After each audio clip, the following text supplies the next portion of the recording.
Zero Foxtrot does not profess to share or promote the opinions and beliefs expressed by show host or guests. The Stay Zero podcast was created to provide a platform for servicemen and women to share their stories. Due to the nature of this podcast, sensitive topics will arise. Conversations about combat, PTSD, drug use, and other such subjects will occur. Viewer discretion is advised.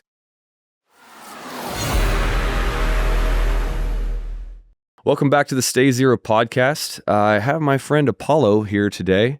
Thanks for coming back. Yeah. Full disclosure, we actually tried this like last fall, and I guess something happened, and the whole recording kind of got lost or messed up, and so we get to do it again. The government came in and said that that's too G14 classified, and they took it. Is that what That's true. No doubt. No doubt. That's because you're in cybersecurity. Right? Yeah. It's Snowden effect. My company came in and said they'd sue, so no. So, and you were a Marine, right? Correct, yeah. What unit were you with? So I started off at 1st LAR as an 0311. Yep. Did a couple combat deployments at LAR, and then cowboyed up, went to BRC and became a recon Marine. And then, finished out as a team leader in the reserves. I went to the reserves while I was in undergrad and college. Okay. And then my plan, I guess initially was I'm going to get out, get a degree, come back as an officer. I was supermoto. Yeah. And then I think we all kind of were like right out of boot camp, dude. like drinking the Kool-Aid. We're brainwashed. What's the most embarrassing moto thing that you can remember yourself doing? I'm not going to lie. When I think back of getting out of SOI and walking around with a backpack and wearing like your boots and jeans. Yeah. So I wasn't that, but I thought like I'd be sneaky, and I went and bought like a civilian backpack. And nobody would know. Exactly. With my supermoto haircut, I was like, oh, nobody will know I'm a Marine. With the I can sneak around. Yeah, exactly. I thought the same stupid thing. Like, they won't notice my web belt. And we're in Oceanside, you know. Every 19-year-old boy in Oceanside is Marine Corps. Exactly. Well, I used to go to San Diego and think I was cool. Me and my friends would be, flying like gray men. But no, it's a bunch of dudes walking together, staying in step all the time. Yeah. Right. Everybody knew. Yacht. Yeah. Yeah. That's funny. And so you were in LAR, then you went recon. What'd you think of the Marine Corps? Like, you went in, you were motivated, you wanted to be an officer. What made you get out and be like, no, this isn't my career? So, full disclosure, 100%, I was going to re-enlist, and then I got a DUI while I was active duty. Okay. What did they do to that? So my command actually hooked it up. Really? They let me deal with it out in town. Horrible mistake. It was something I did, Sure. myself. I think we're all guilty. It's just whether we got caught. Yeah, I got caught. Yeah. Basically, and I think we mentioned it last time, MARSOC had just kind of stood up. I wasn't one of the like plank owners. I wasn't one of the Det 1 guys. When they started recruiting, I was one of the first to get selected to go to MARSOC. I was going to go to the East Coast. I was a West Coast dude. Yeah. They had this thing at the time. It was called FMTU, Foreign Military Training Unit. The Marine Corps sent me to a bunch of Arabic courses, and I was the honor grad of one. I think that stood out well as a high PF tier. And there wasn't no tryout. There wasn't no ANS, no selection. It was just like, hey, you look good on paper. You kind of speak Arabic. You're going to go to FMTU, which is, Foreign Military Training Unit. It basically copied SF, pretty much to a T. Like, you're going to do FID. That was going to be the mission. FID's Foreign Internal Defense. And then, Did you want to do that? I did. I thought it was cool. I was kind of told, and I never got there. Like, I got the DUI. Right. I was waiting for orders to the East Coast, and that happened. I was told you would be assigned geographic locations. They actually were like, hey, where do you think you'd serve? And they gave me like a list of places. And I was like, I think it'd be cool to go to Africa. And they were like, cool. you're going to go learn French and we'll send you to do that. And I was like, cool. I didn't even know they spoke French In Africa? In Africa at the Yeah. time. And yeah, I was all in. And then the Dewey happened. And MARSOC was actually pretty cool about it. There was a recruiter, basically all the recruiters for MARSOC were like, we don't want to see this ruin your career. They let me deal with it out in town. It was a pretty bad car accident. I hurt myself. Oh, wow. I fell asleep at the wheel. I was under the legal limit, but Don't matter if you wreck. Exactly. Man. If you wreck. Yeah. Wow. So they let me deal with that out in town. My whole thought was like, oh, 'cause they did tell me come back in 3 years after it's cooled off. They're like, we're too brand new. This was in 2006. We don't need the heat. Yeah, exactly. 1,000%. They were like, hey, we have too many eyes on us. Yeah. Come back in 3 years after it's, over. So I basically got out with the intent. My thought process was like, oh, I'm going to get out, get a degree, become an officer, maybe be a recon officer, and then go back to, give MARSOC a shot. And then, that just didn't happen.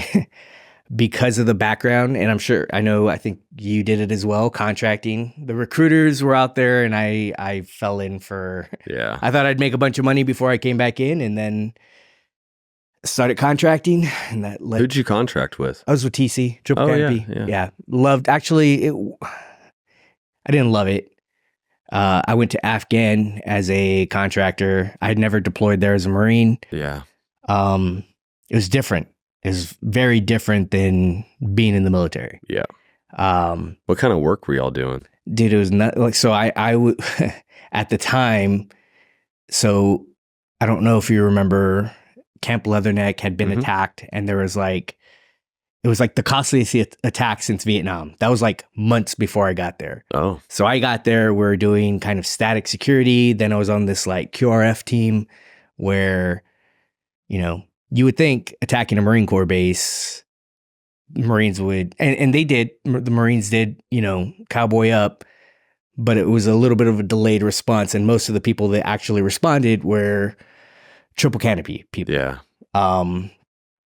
So they were like, hey, we need like a QRF team. And it was cool. Like all we did was train for the most part. Were the Marines there not infantry? No. Okay. Well, I think there might have been some, but they didn't know what was going on. Sure. It was the attack mostly happened. So Camp Hellman was combined with Camp Bastion.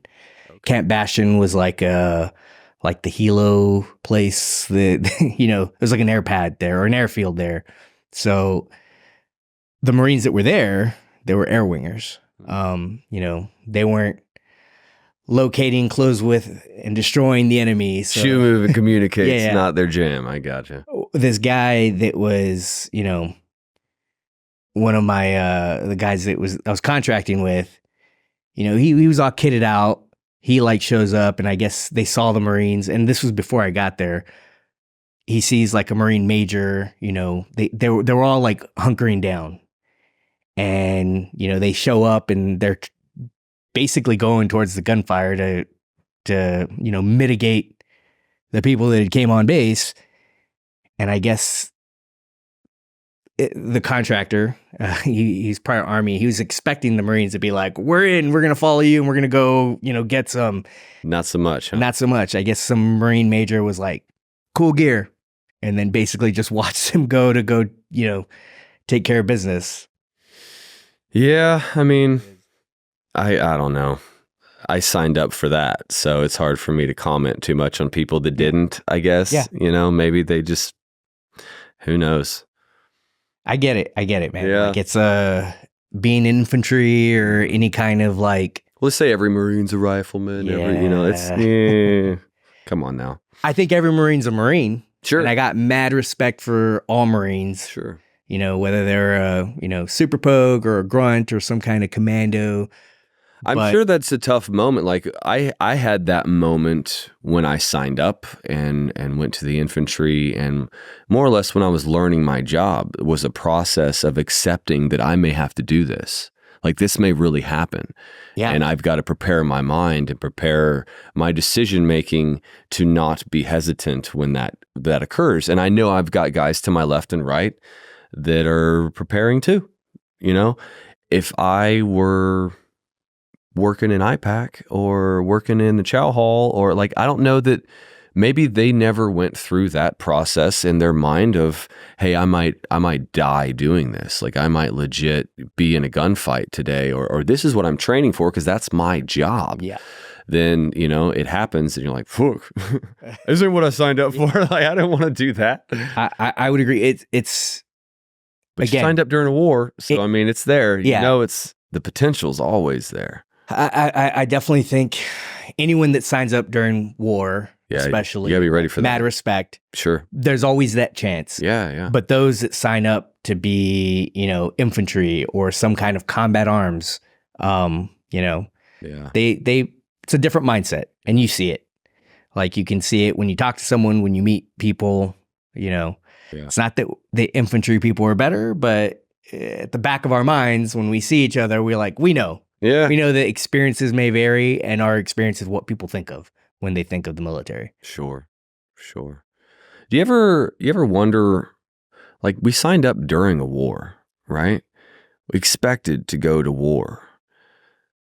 Why does it bother us so much that when we get it? You know, man, that's I mean, I've struggled with it too. I'm not pointing the finger. Like, why does, like we signed up, we volunteered, some of us got what we asked for, and then it fucks with us for the rest of our life. I think it's, you know, all of us grew up watching G.I. Joe and watching war movies, and we kind of glamorized it. And it's different when you get punched in the mouth and a friend, you know, is KIA, or, you know, it's personal. It's different. And it's a big, you know, slap in the face. I got mad respect for those that stay in the full 20,000%. Like I wish I had done it. I think about it all the time. But, you know, when you get slapped in the mouth and you just got to push on, it's tough. It's tough. And, you know, there are a lot of vets that say, oh, don't let your military experience define you. You know, you're going to do a lot of great things. Don't get me wrong. All the schooling, all the degrees, no one's ever going to write books about me but I know that I've read books and it's like, that was my unit. Like, Yeah. I know these dudes like that's never going to happen. Like, Yeah. I don't care. I mean, I'm sure there are a few that are going to do super well, you know, post service, but most people, I think it's just the reality of it's a high bar to set 1,000% at 20 years old in your life to have that kind of responsibility, to have that kind of role in the world. You know, you're leading a team, you're playing life and death. What you're doing is on headlines. Yeah. And then, and at 20, I mean, I'm sure you remember, it's almost like adrenaline rush, sleep until it wears off. Adrenaline rush, sleep until it wears off, rinse and repeat. And like getting accustomed to that cortisol, that adrenaline, that lifestyle. What do you do with the rest of your life after that? Exactly. You know what I mean? Like, how does everything not feel gray? 1,000%. And it does.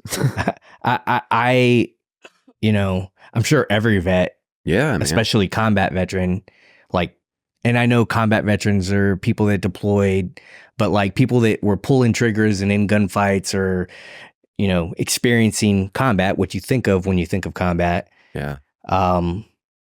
You know, there was a time where I was like, man, I'm not gonna get old. I'm probably gonna die young, or I'm gonna lose limbs, or, you know, get fucked up. It was just kind of expected. You can only do things for so long before you get burned, you know? Right. It's if, not, or when, not if. So I deployed when I was 18, turned 19 in Iraq, you know, got blown up twice on my first deployment, thinking like, okay, you know, it's real now. This is going to be different. My other deployments, you know, I did 3 when I was on active, you know, were all different. Each one was completely different. Even going contracting, like it was different than being in the military. Like the first time, my first deployment,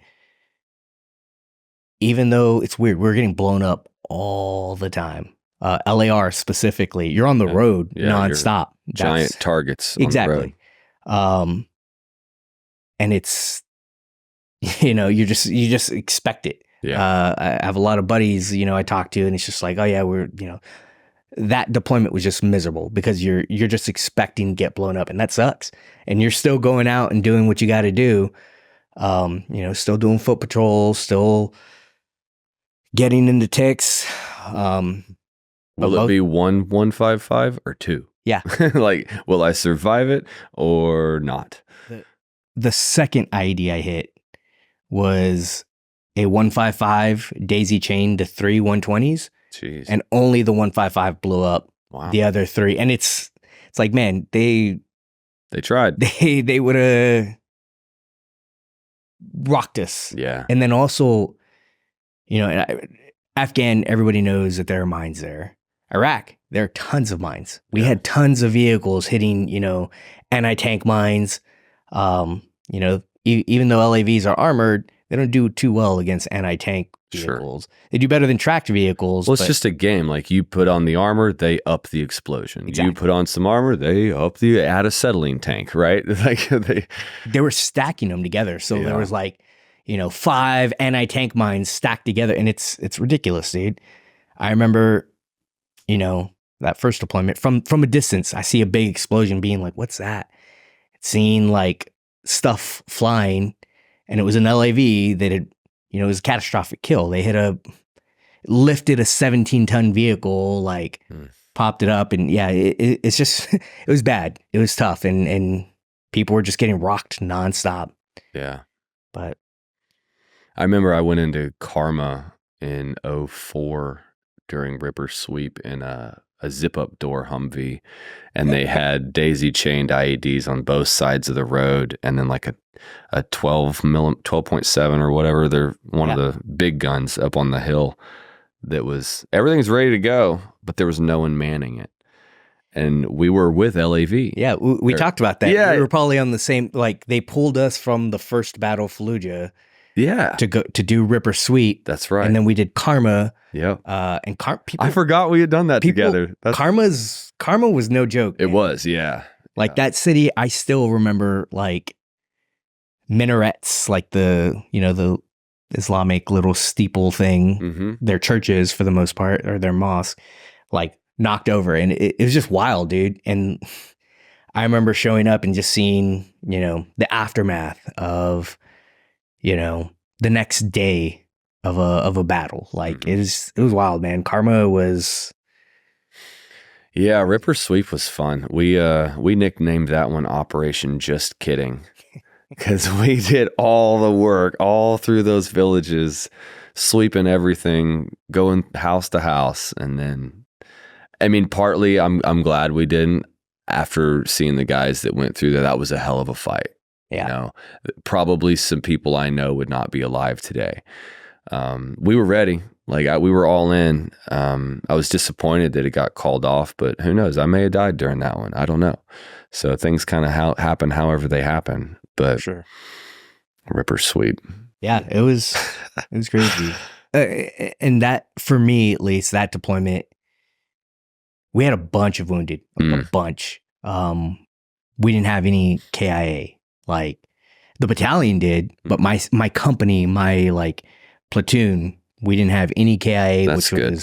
was great.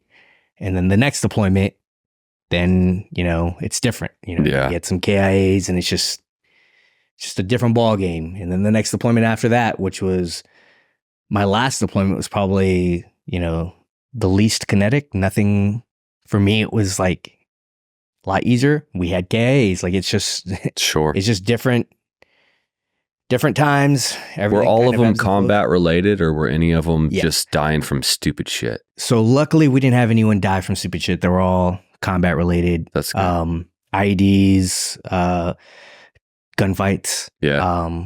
My roommate had been killed in action in a gunfight. Wow. And it's crazy, like, have breakfast with them. One, we're in different platoons. We come in from the field, I go to the chow hall, like after, being out, see him at breakfast, and it's like, oh yeah, he's my old roommate. Like we had breakfast together, and then 30 minutes later he's dead. It's just wild. Yeah. Like, how did that affect you? Man, it's just tough. Like, it's just one of those things. You have a bond and you don't think about that kind of stuff. And I remember my platoon, we were the cure. Like, we responded as soon as we found out they're in a tick. We all loaded up and drove to where it was at. And they told us, like, hey, everybody load up. We're going to go Oscar Mike. Another platoon's in a tick, in a gunfight, and they have casualties. My mindset had been like, oh, casualties mean wounded. Mm-hmm. I just wasn't used to casualties meaning killed in action. Anything. Yeah. Exactly. Just guys that can't fight. Yeah. And we had a whole team, basically taken out. Like, it just sucks. Like, and it's one of those things you don't expect. And I remember, my platoon, we show up. The platoon that initially got in the tick kind of backed out. They were trying to capture an HVT or HVTs.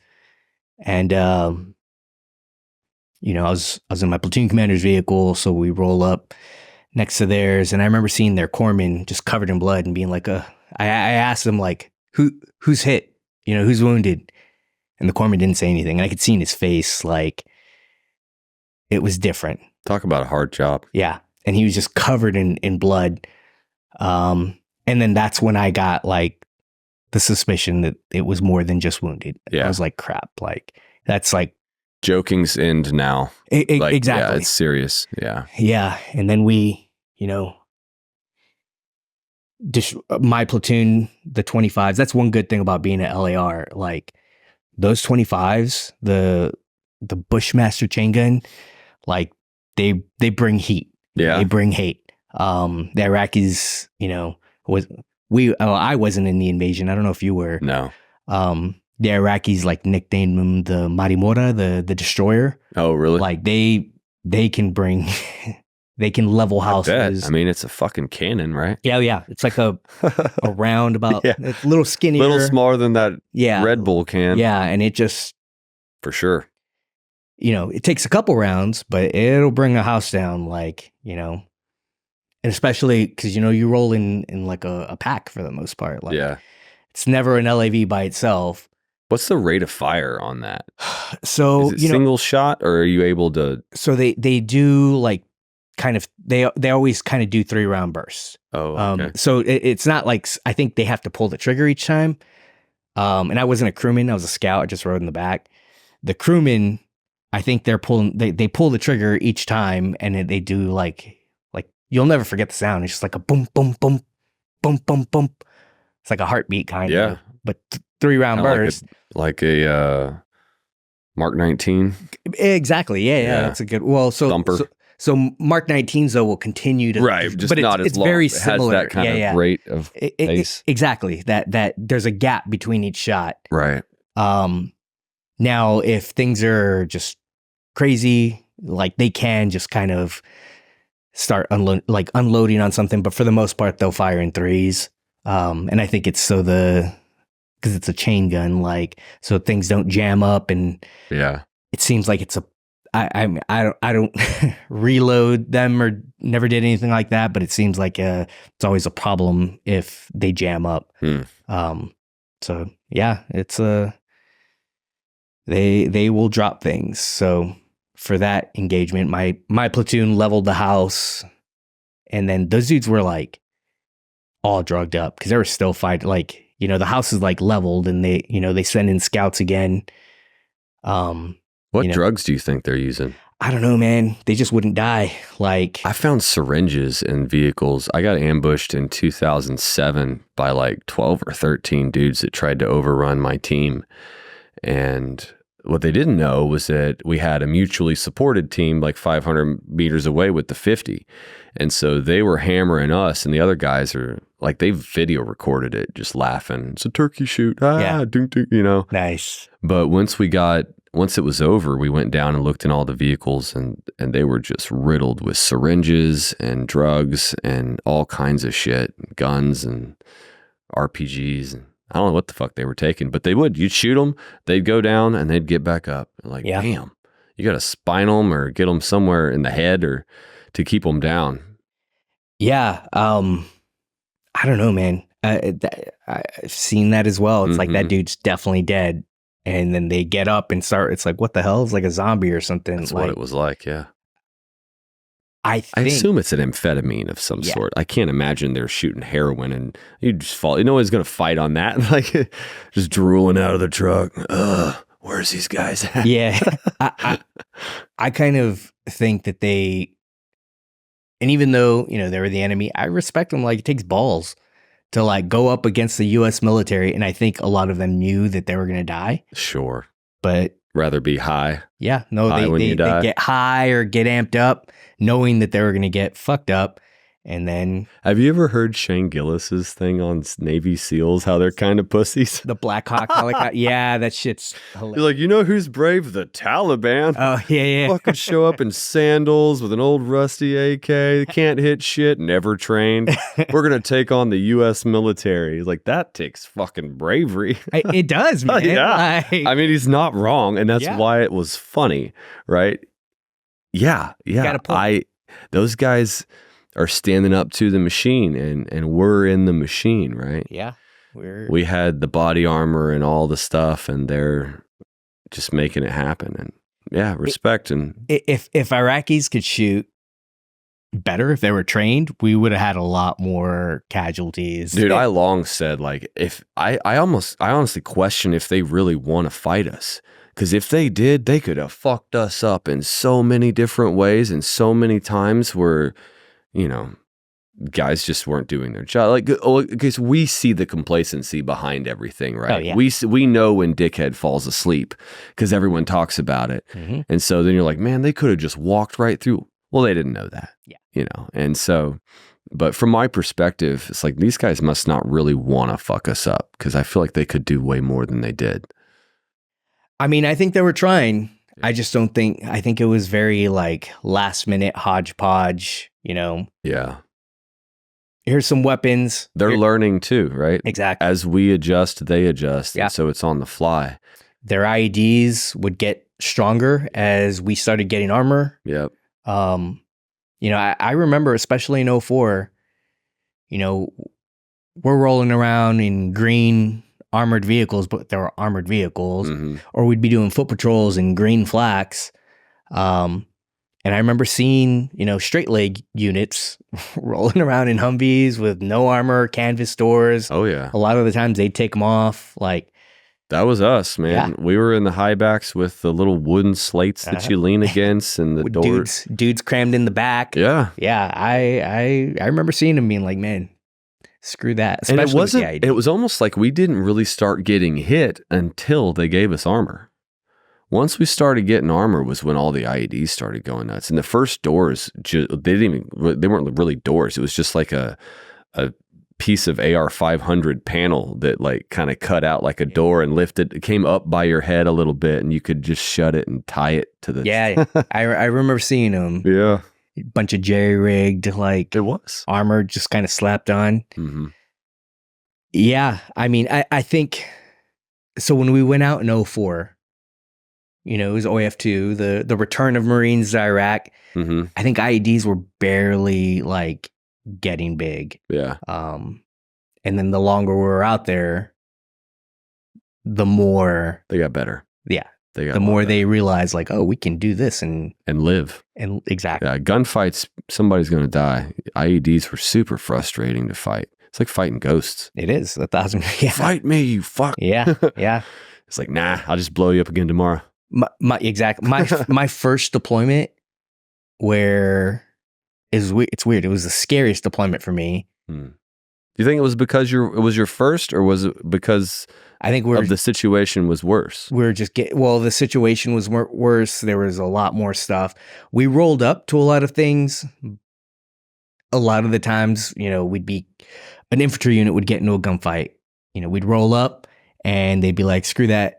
tanks are here. Like they call, even though we weren't tanks, we're LAVs, they DD out. I get it. But the only like really good gunfight where it was like, crap, we probably could lose. It was the ambush in the middle of the night. And if we had been in Humvees, like probably would have had a bunch of casualties, and we walked away unscathed and probably killed a lot of Iraqis. And I still remember, like, we're in the middle of setting up this was outside, like the very opening days of the first battle of Fallujah. We're setting up a checkpoint. Like we would just drive around the city, stop, set up a random checkpoint. Mm-hmm. We're setting it up. And then I remember seeing like sparks flying in the air. And I'm like, I thought someone had an ND with a pop-up. And I'm like, oh, fucking idiot. Someone just ND'd with a pop-up. We're all going to get in trouble. And it bounced from me to the wall. Like it was close. Kind of kept tumbling, rolling, and then boom, blows up. And then another one of those like sparks. I don't know if you've seen an RPG at night. They just fly through the air and a bunch of sparks are flying off. No, I've never seen that. So another one kind of flies across. It lands. I was one of the only like guys on the ground. We're just in the middle of dismounting. So I was a scout on the ground as a saw gunner. Flies right over, like, it's not a hood, but flies over like the top of one of the LAVs, misses it, blows up, and just my instinct reaction when it blew up, for some weird reason, as a saw gunner, I shot at the explosion. Like I was just like, the first one blew up, and I remember yelling ambush, ambush, ambush, and then the other one blew up, and then I just, and if it had hit a vehicle, like one of our vehicles, I would have done blue on blue. Luckily, It missed, and then it just all hell broke loose. And then I loaded back up.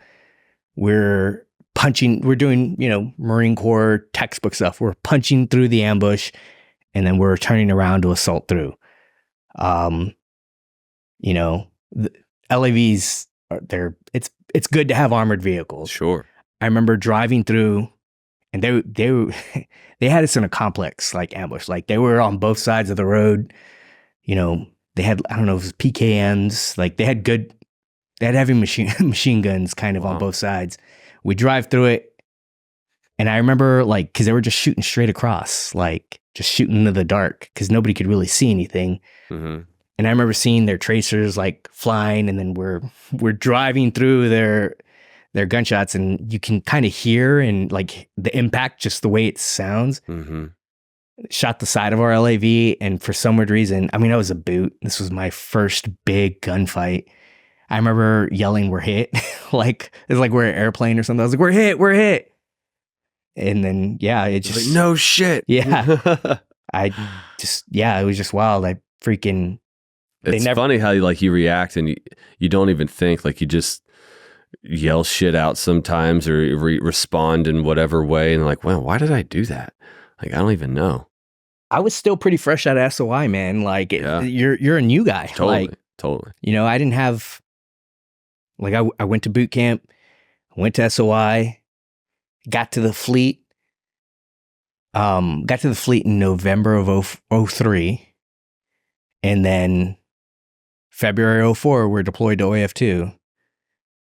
It's just, you have like no time to really train up to get with your unit, so it's just everything's wild, dude, and you're flying by the seat of your pants, and you're just going out there. And I hit the fleet in December of 03 and deployed February of 04. Oh, dude, that's even. Yeah. So that means you were probably like right behind me in SOI. Must have been. Yeah. That's. I ended up I went to boot camp in June of 03, June 15th. But I got delayed in SOI because I got guard duty. Like they had everyone in the front rank. 1, 2, 3, 1, 2, 3, all the ones, step forward. I was like, fuck. That sucks. Never volunteer for anything, right? So I got left behind. I felt that. Like it was kind of devastating for me. Like I felt like I had been your group of dudes dropped, all my buddies, everybody I knew, like we're all gonna go do this and we're gonna go to our units together. Like these are my boys. And I was like, nah, you're going to guard duty for 2 weeks and stand around these armories and want to start your Glock. Yeah. It sucked. Yeah. I lucked out, didn't I? I skated out of all that. So it was straight through. Nice. So I went to boot camp June 9th. So right before you, like a week before you probably. Shit, no kidding. Boot. Yeah. That's funny. That's cool, man. So how did the Marine Corps end for you? I guess it was you got a DUI, I got right? a DUI. And you just decided not to re-enlist at that point? So yes, I was like, I'm not going to re-enlist. I went into the reserves. They had a local reserve unit they had a recon reserve unit. It was, a little bit of a drive for me. Like, cause they had a reserve unit. I was in Austin. It came to Austin. They're in San Antonio, right? They had Charlie Company in San Antonio. They had a unit here in Austin, but I was like, screw that. I'm going to go down to be in a recon unit.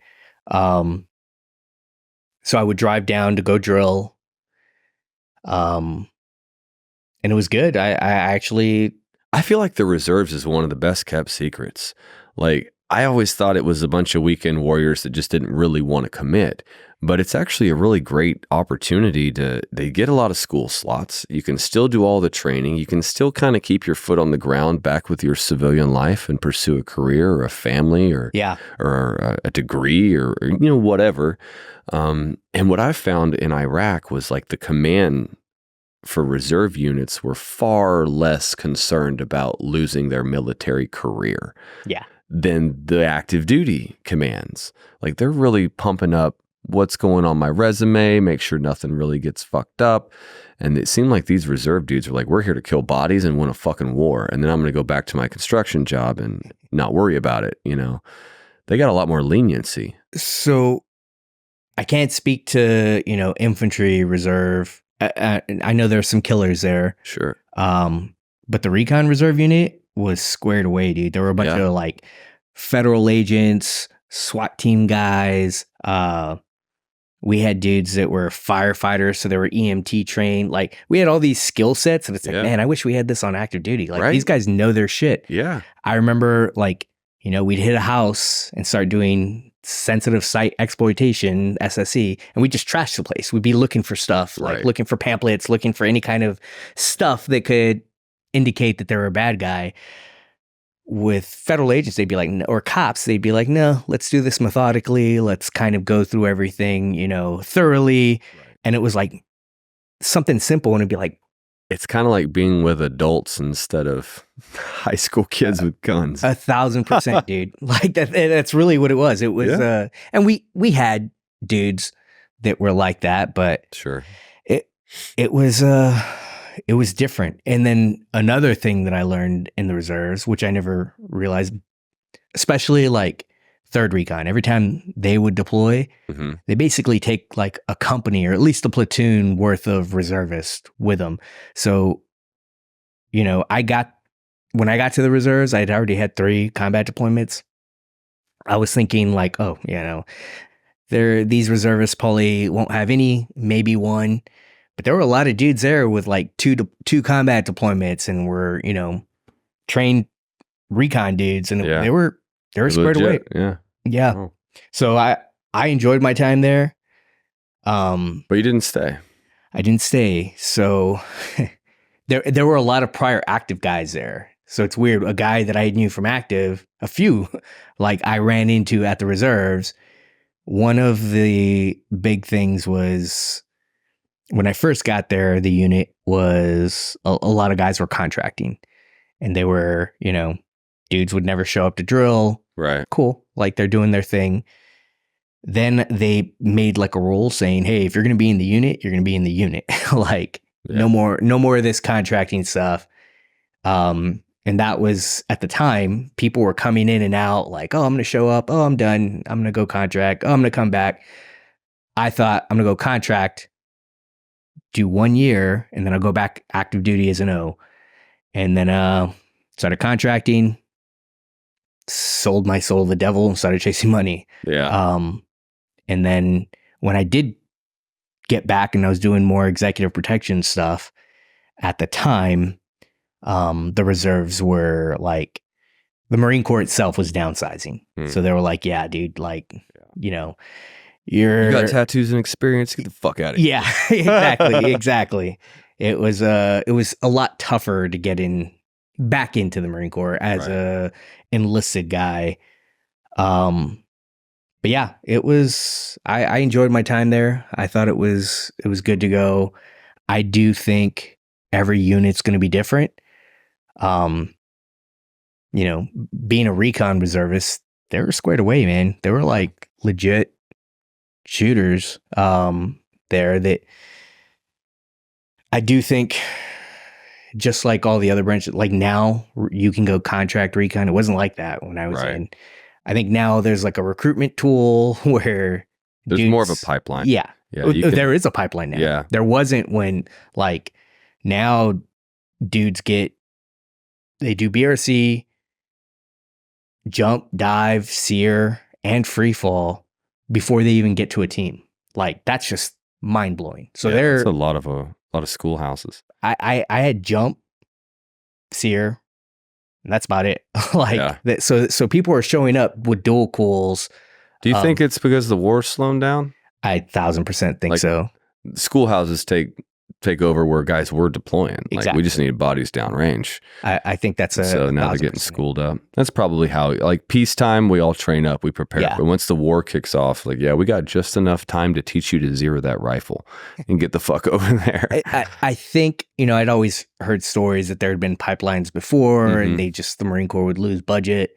Now the Marine Corps is really like, you know, they've realized like we need to throw money at this, you know, to train our guys with the best equipment. Schools, I do admit, insert schools, like I never got to jump, you know, in country. Like I got to go to jump school. I don't think anyone's done a combat jump in a very long time. Yeah, surprisingly, I think all the combat jumps that have happened there have been some, like in Afghanistan, and I think Iraq even, but they're not, you know.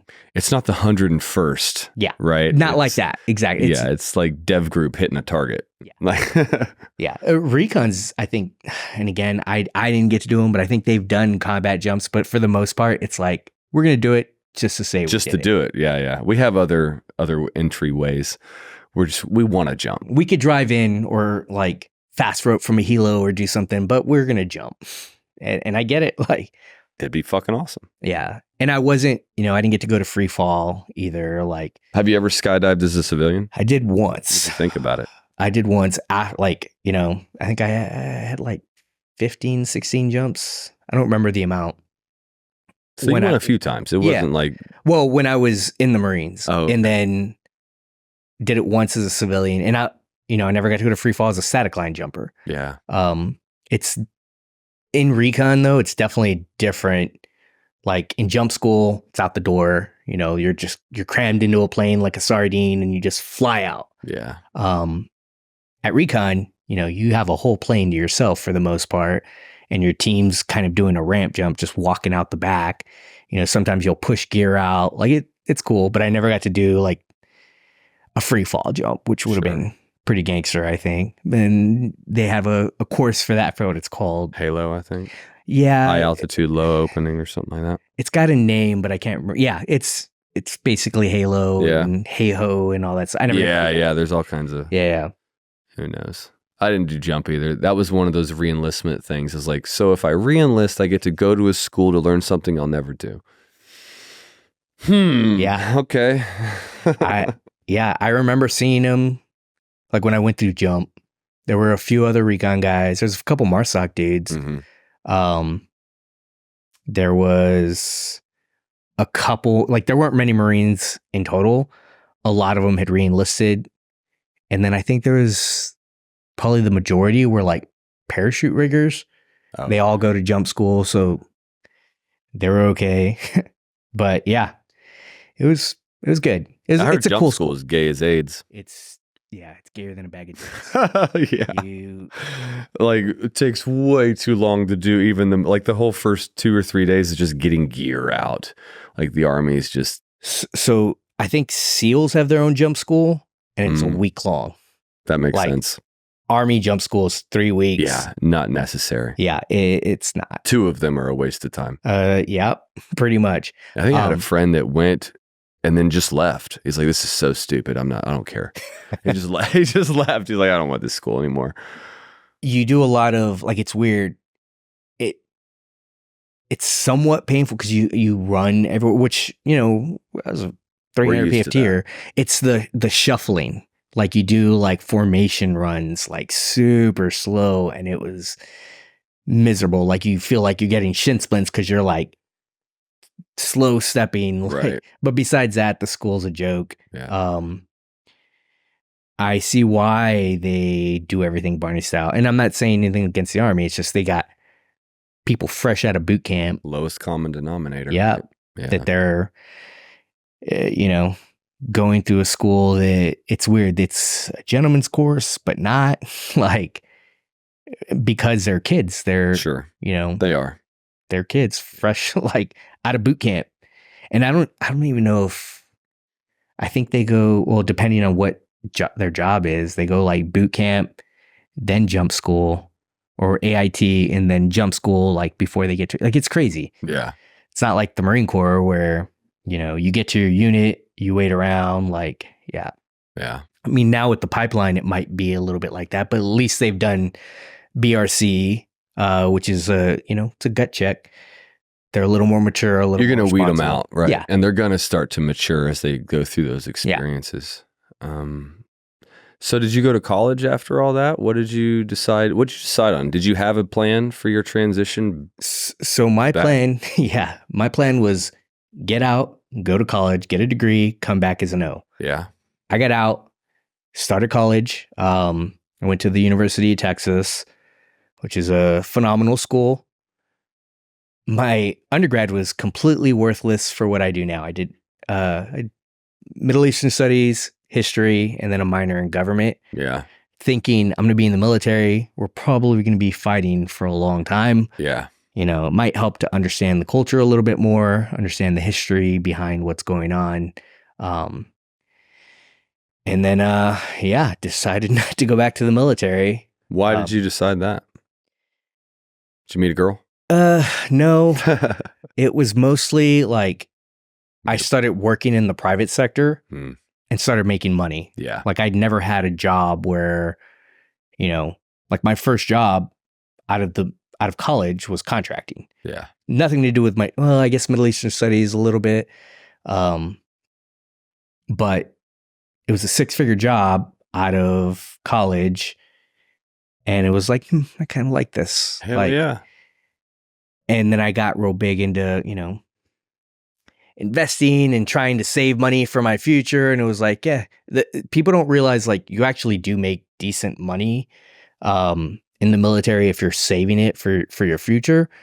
But, it's not the kind of money that you can make in the private sector. Yeah, not even close. I think, like, for one of my deployments, I don't remember which one it was, but we didn't have anything to spend money on. Yeah. Like, occasionally the mobile PX would show up like once a month out at our fob, and you could buy dip and like tuna salad packets or something, in a little can, like with crackers or some shit. So I got home and I had like $24,000 after 7 months in my bank account. I was like, wow, I made like $3,000 a month. Risking my life. I was like, this, without all the combat pay, all this shit. I'm like, wow, that fucking sucks. I did exactly what not all, but a lot of young car. I bought a brand new Mustang, dude. I thought I was so hot shit. Yeah. It was the barracks is full of them after a deployment. Yeah, it was what year was it? It was an 04 Mustang. That was the first year of the new body style. Oh, okay. And actually, it might have been released as the 05, but it came, I don't know. It was a Mustang. Yeah. It was the new body style from like the previous older versions. I don't even know what they're called. I thought it was hot shit. And I had a plan. I was like, I'm going to buy a car that's like, good value for my money. It's going to, Right. And then I got back, went to a dealership, and they're like, this came out today. And I was like, sold. I was like, give it to me Yeah. You could have this for the very low price of $2,000 a month. It was stupid. Yeah. And then I did the same thing contracting, man. Like when I went contracting, I bought a Range Rover. Like, oh, wow. It was stupid. It was a stupid decision. It was a great vehicle. Sure. It was a used one. Stupid decision.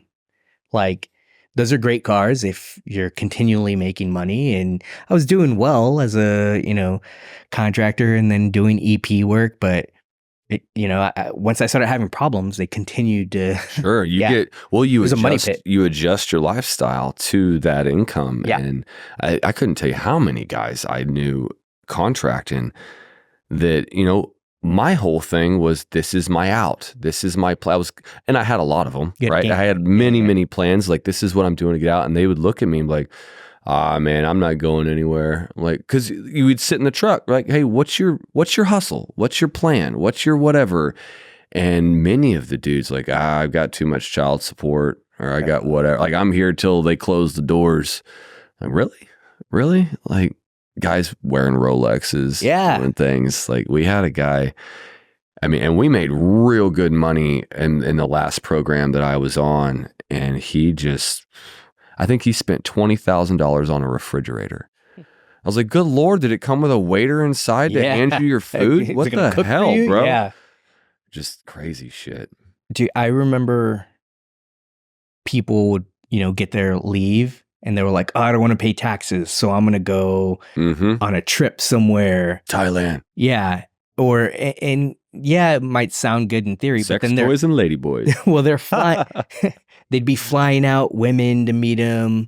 They'd be renting Ferrari, and they have cool Facebook pictures. Sure. But they blow all their money. Yeah. And it's like, man, you didn't pay taxes, but you don't have any money. You don't have any money left. You just saved money paying those taxes and going home. Yep. Yeah.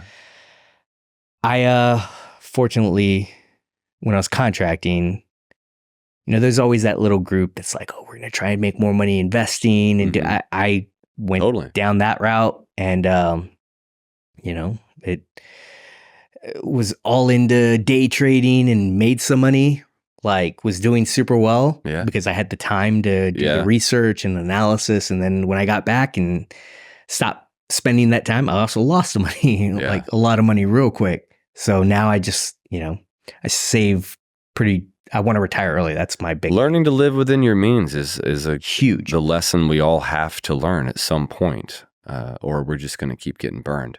So now working in cybersecurity, I'm making like 3 times what I made as a contractor, a defense contractor. That's awesome. And I have, an old Jeep Cherokee. Like I'm very frugal, and, I don't have a, exorbitant, like I have a nice house, but it's not anything to be like, oh yeah, this is my house. It's a normal cookie cutter home.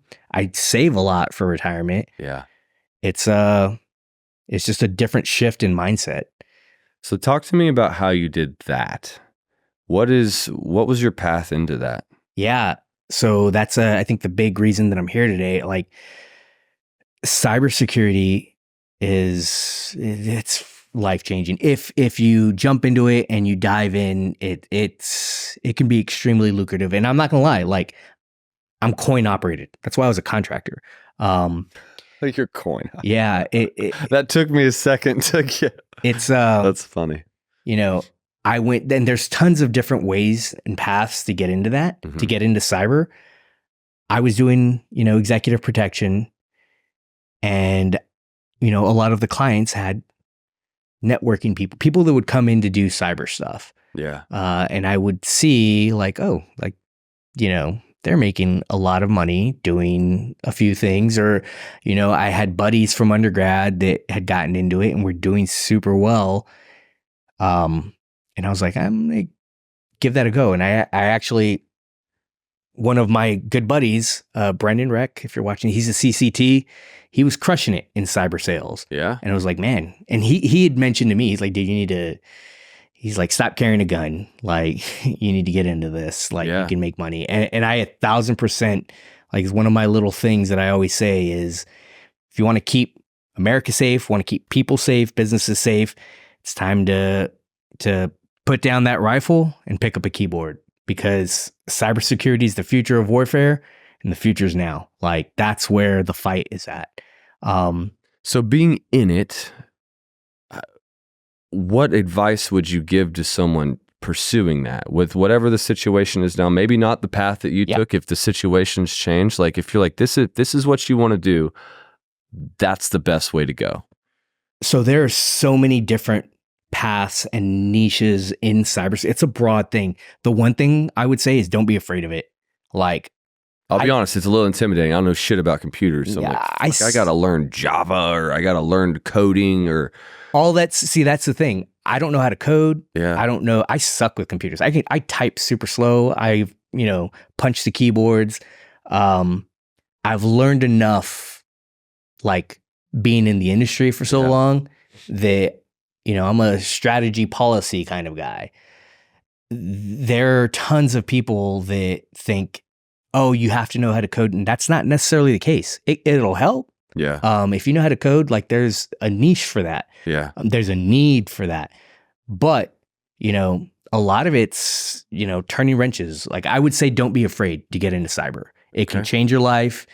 It's typically a well-paying job, and it's very scalable, right? Exactly. That's why it's everybody's going to need it. It's not going to go away. So it's like being security, like doing security for someone. Everyone needs security. Everyone needs some kind of law enforcement. A lot of vets get into that. Yeah. Cybersecurity is usually a little more lucrative, and you get more time at home. Yeah. And if I could do it remote, that would be perfect. I work from home. That's awesome. I've worked for a company. It's a pretty large organization that is, we're a market leader for what we do. I've worked for them for almost 3 years, and I've been to an office once. Wow. In the 3 years. And that was like 2 years in. For the interview. No, not even. It was the closest office that they have to the areas in Plano, Dallas area. Mm-hmm. And I happened to be there, and they were having an event, and I was like, I'm going to swing by, check it out. And only time I've ever been to an office for the company that I work for. Wow. It's phenomenal. I work from home. That can, That's get a lot of pros people. and cons. Sure. Yeah, exactly. Yeah, you got to have initiative. I do think that military people have that drive. Like, oh, I got to get this done. I'm going to knock it out. Yeah. And I always say, like, it doesn't matter if you're a cook or some kind of commando. Everyone in the military understands the basic principles of security. Yeah. You might not be, I'm not saying every person's a rifleman, but you're going to understand, the whole loose lips sink ships. Sure. Like that kind of stuff. OPSEC, operational security. Everyone understands it to some extent, no matter what you did. And almost all of those principles that you learned in the military apply directly to cyber. So if you're in the military now and you're planning to get out and you want a job where you can make ridiculous money, like life-changing money, cyber is a good option. Now, it's not going to be immediate, but over time, you're probably going to do well compared to a lot of your peers. Like, I make more than some doctors, more than most attorneys. Like, it's a good role. And what education requirements do they have? Is it college required? So it depends. The company that I think I work for, I think they do require an undergraduate degree, but it can be in basket weaving. It doesn't matter. Like, that's frustrating to hear, because that just tells me that it's really not needed. You know what I mean? Yeah. It's like, we're going to weed you out if you don't have it, but well, fuck. I enjoy school. I enjoy learning. I got my undergrad from UT, and then a couple years later, when I was in cyber, I did an executive program, went back to UT, the Macomb School of Business, for, a graduate degree, focused on technology commercialization. Okay. And then as soon as I was done with that, I did a program at the Texas A&M School of Law. I'm not an attorney. I got a master of jurisprudence, so I can't practice law, but I understand it. I took a degree to focus on cybersecurity law. Okay. So for what I do, it's helpful, but it wasn't needed. I know a lot of people that just have an undergrad degree. Like, and it doesn't matter. Like, I was at another security vendor where I was crushing it, making, I wasn't making what I'm making now, but I was making a good 6 figures. And I would work with people that didn't have degrees. Yeah. So it all depends. If you're technical. You were okay with talking to those people? Oh, yeah. Yeah. Those simpletons? Yeah. School, I like school, but I don't think it's needed to be successful in life. I think it probably just comes down to the employer then, if they're going to put that requirement or not. Yeah. My sister right now, she just got out of the Air Force. She's in school to learn cyber. Okay. Was that on your recommendation? Oh, 1,000%. Yeah. What is she pursuing? So she's doing she's learning how to code and do all that stuff. So she's smarter than I am. She's going down that path. Yeah. Her husband, my brother-in-law, he's also going down that path. He also just got out of the Air Force. He had been, he had a degree before, but still enlisted. He's going to school for it as well. I don't think you need to. I think if I didn't have college, what kind of certifications or something like that? What kind of learn from that? So that's the thing.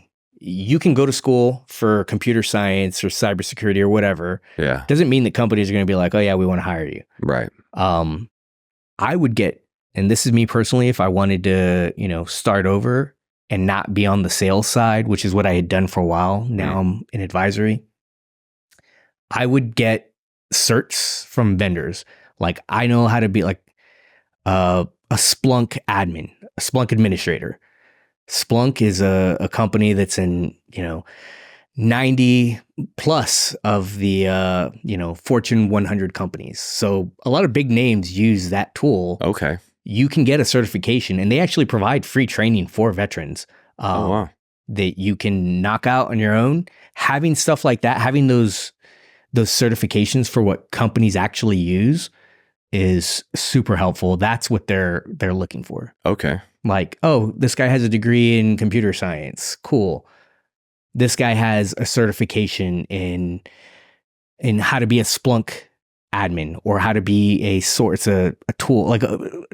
He's a SIM expert or a SOAR expert, or he knows how to use a Palo Alto firewall. He's a Palo Alto admin, for that company.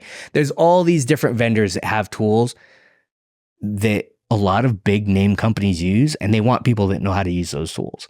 And the training for them, it could help if you can code, but it's not required. I don't know how to code. Yeah. And I work for one of the leading cybersecurity companies in the market. From a competitive standpoint, do you think, say I pursued this, would I be competing with people that did know how to code? Most likely? Possibly. Most likely. And people with degrees, So you never know, right? Experience definitely helps out. So learning how to, all these tools, they have certain buttons and certain processes that you have to follow to use it. Having those admin certifications, what buttons to press. Oh, I want to do, I'm not going to get technical, but I want to search this in this tool. I know what buttons to press to make that happen. Okay. Well, I assume there's a cheat sheet, right, for all that. 1,000%. Just memorize how to operate it. So Splunk specifically is all about letting the users share amongst each other. So it's a team sport. Cybersecurity is not something you're going to do by yourself. There are people that do it for companies. For the most part, though, it's a team sport, especially if you're working for a larger organization.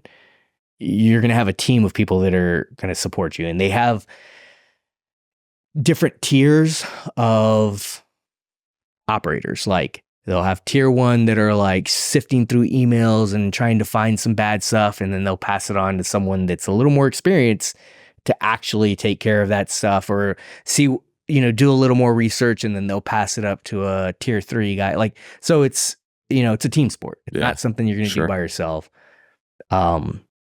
It's a good industry, and it's a secure industry. It's safe. Sorry, go ahead. I was going to say I work for a vendor, a tech company. So there are, layoffs that happen occasionally. I've been fortunate not to get, laid off yet. But if it were to happen, I'm going to find a job somewhere else. Like it's a need. There are more jobs than there are people that do that stuff. Okay. It's a huge gap that we have now. We need bodies in seats doing the work. And just because you don't know how to code or don't know how to use computers doesn't mean that you're not going to do well in cyber. Let me ask you this. What do you think AI is going to do to this? So AI, every company is coming up with their own version of AI. Mm-hmm. I was just having talks this morning about AI. Like we had a chief information security officer that I was talking to, wondering like, why should I make an investment in a tool like this in a SIM and a SOAR tool when AI is going to be doing a lot of the work? Well, it's not that easy. AI is a big piece of it, mm-hmm. but it still only helps. Like you're still going to need people at the end of the day. Sure. And the reason AI is so prevalent and so helpful is because, there's not enough people. Right. So it can help out with a few things, but at the end of the day, you still need someone to turn wrenches and do things in the tools. Yeah. And AI, so the company I work for,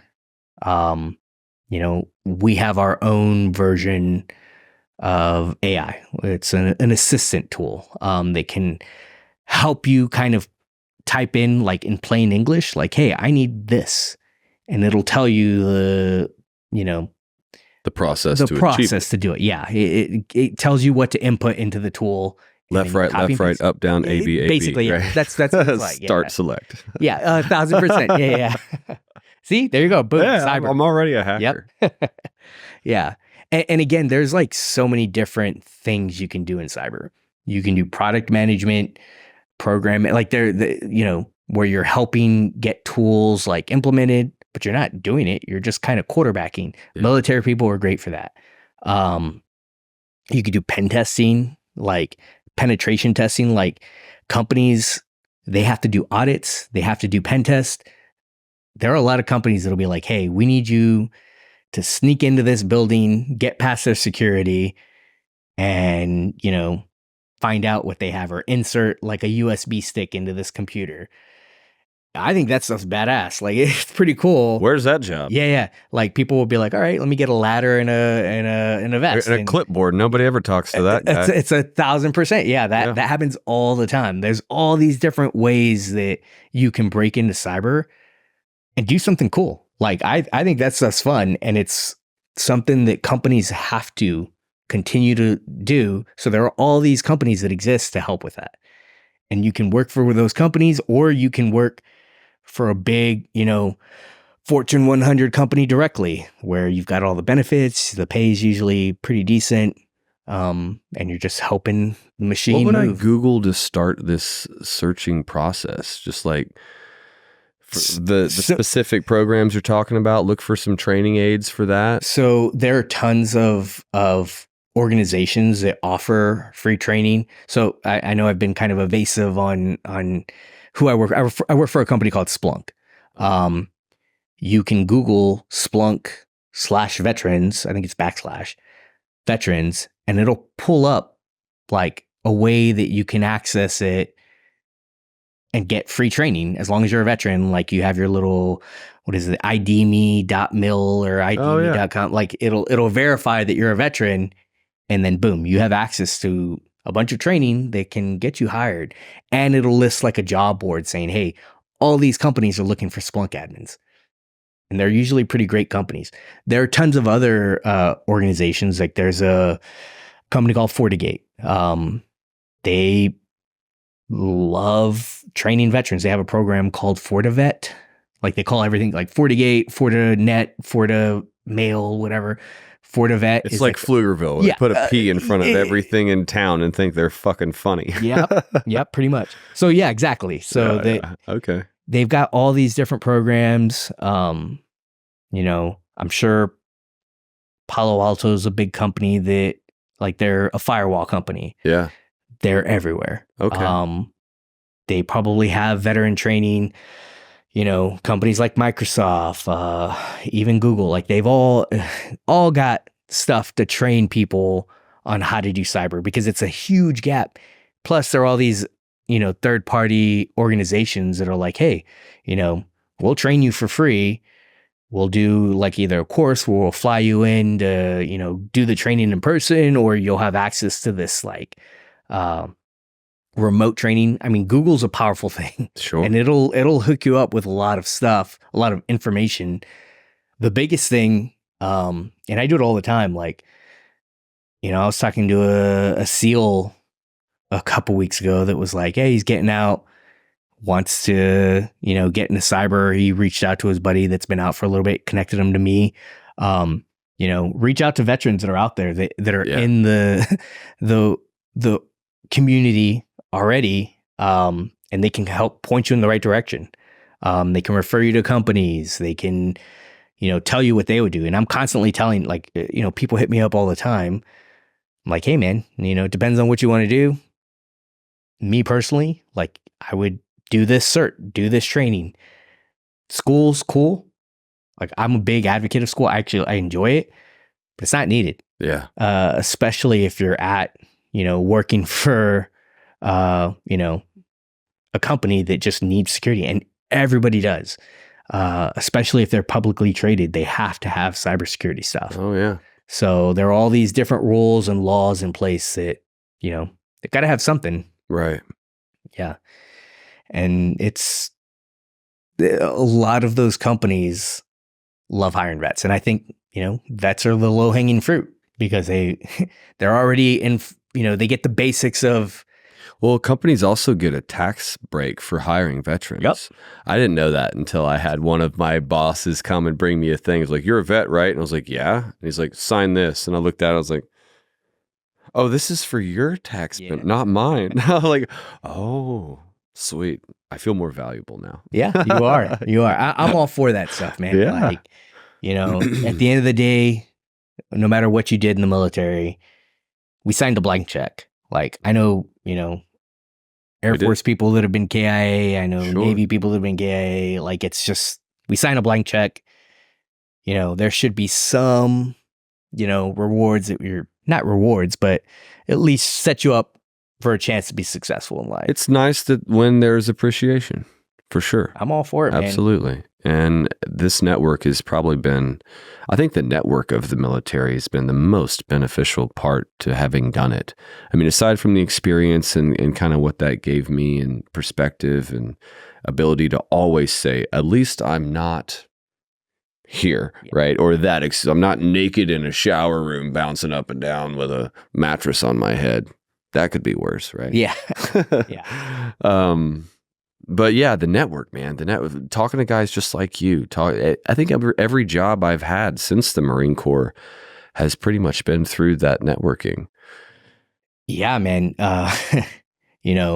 Me going contracting, it was networking. Yeah. It was guys that I knew in the teams that were like, oh, dude, come on this contract with me.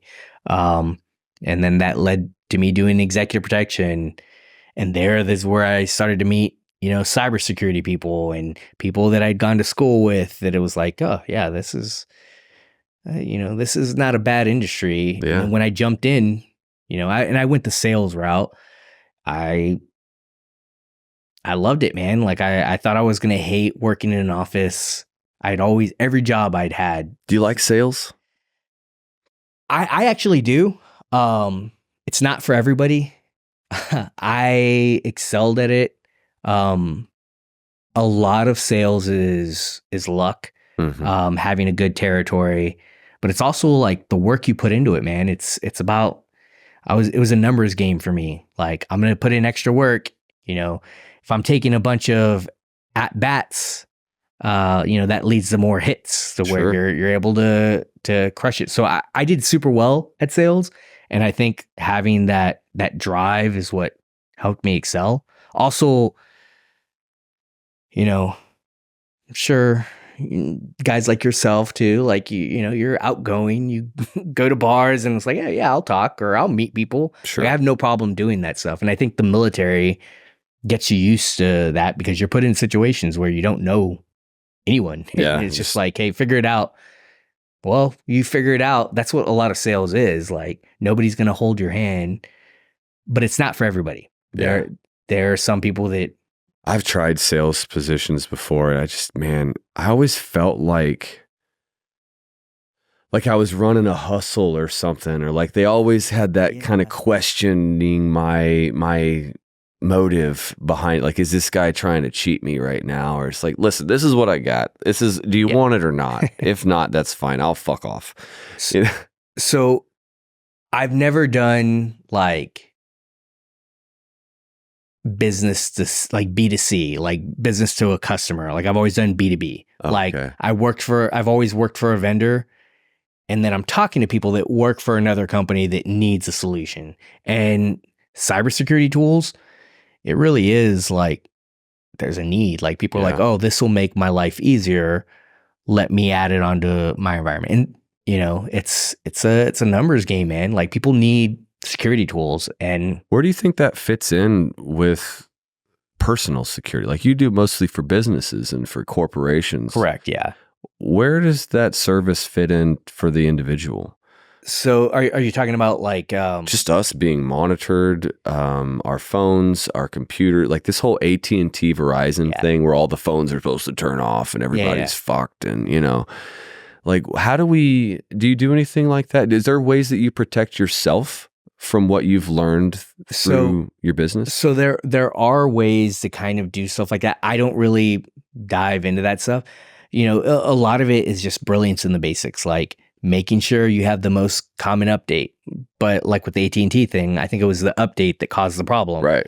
Like always use your address for your passwords, stuff like that. Well, 1, 2, 3, 4 or password. Yeah. Password is my Nobody favorite. will ever. Yeah.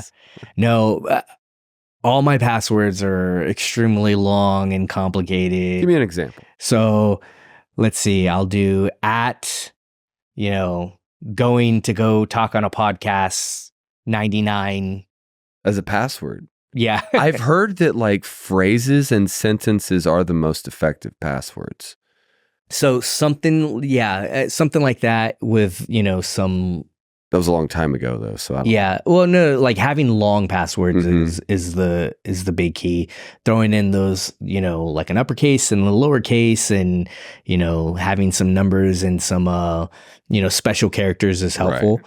So there are tools, and it's scary that's out there. Like the stuff that's out there that's attacking people. Oh, for sure. It's. I know about some of the programs where they'll run like 50,000 password attempts a second. Oh, yeah.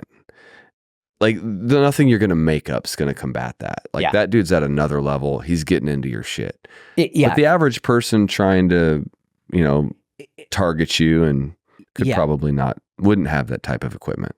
Exactly. I think most, like there are these things called ATPs. They're advanced persistent threats. Mm-hmm. They're basically groups in like Iran, China, North Korea, like there's some in America. Nigerian princes. Yeah. Well, there's companies like that. They are like, you know, they have these things called 0-day threats. Like they're brand new threats that they haven't released. It's a bunch of like crazy code. Nobody's going to waste a 0-day threat on you or me. Right. Like they're going to attack like, you know, Austin Energy or like, you know, Bank of America or some, I don't know, I'm just making up names, like Pizza Hut. Like they're going to attack some random like company where they know that there could be some kind of monetary gain. Right. What about like an election? That's huge. That's a huge thing that we have an election this year. Yeah. We have someone on my team that has been the chief information security officer for elections in a state in the Northeast. It's a very important thing to protect because that's sacred in America. Like sure, and we've seen a lot of shit flung at that. This last election, people questioned the validity of it. And so without security, it's something that a lot of states are taking very, they're putting in a lot of precautions to make sure that elections are safe. Do you think the elections were safe? I think they're at threat. I think that they're targets. And even just causing that doubt is, it's all you got to do. It's all you got to do. Right. If someone like, North Korea or China is like, let's cause a little doubt and say we're going to do this. Yeah. Well, I just got to throw a random thong in your car and your wife is going to wonder. Yeah. Don't have to do anything. Yeah. Just throw a little doubt. I saw a thing the other day. It was like some dude confessing to his toxic habit or his toxic trait is tossing scrunchies into coworkers' cars, and that's fucked up. Yeah, dude. yeah. That's doing someone dirty right there. Oh yeah, man. And he had a picture of just like this random pink scrunchie tossed on the floor in like the passenger side of his buddy's car. Oh, that's dirty. Like, oh, that's shitty, man. Yeah, that's funny though. It's funny. I got a good laugh out of it. But yeah. Even just throwing a scrunchie in that can cause doubt, and that causes dissent, and it just causes problems. So elections, I think, are definitely at their targets. Sure. They're definitely without targets. Question. But I think states are doing, at least I would imagine that they're doing the best that they can to protect the sanctity of their election process. I would hope so. It's too bad we don't have like a legit third party that could be like, you sit down, shut the hell up. I'm not going to let either one of you cheat, Yeah. But nobody doesn't have an angle or an interest of some sort. Yeah. There's too much money involved, too much power. Exactly. Yeah. So it's definitely, something that I think the U.S. government wants to, have oversight over it, but it goes down to the states. Every state does it differently. Right. Yeah. So I think a lot of states are trying to make sure that the elections are safe.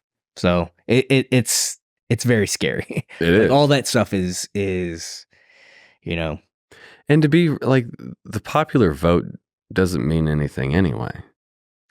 It's the Electoral College that decides. Yeah. And so we've had presidents who lost the popular vote, weren't president. Yeah. Didn't matter.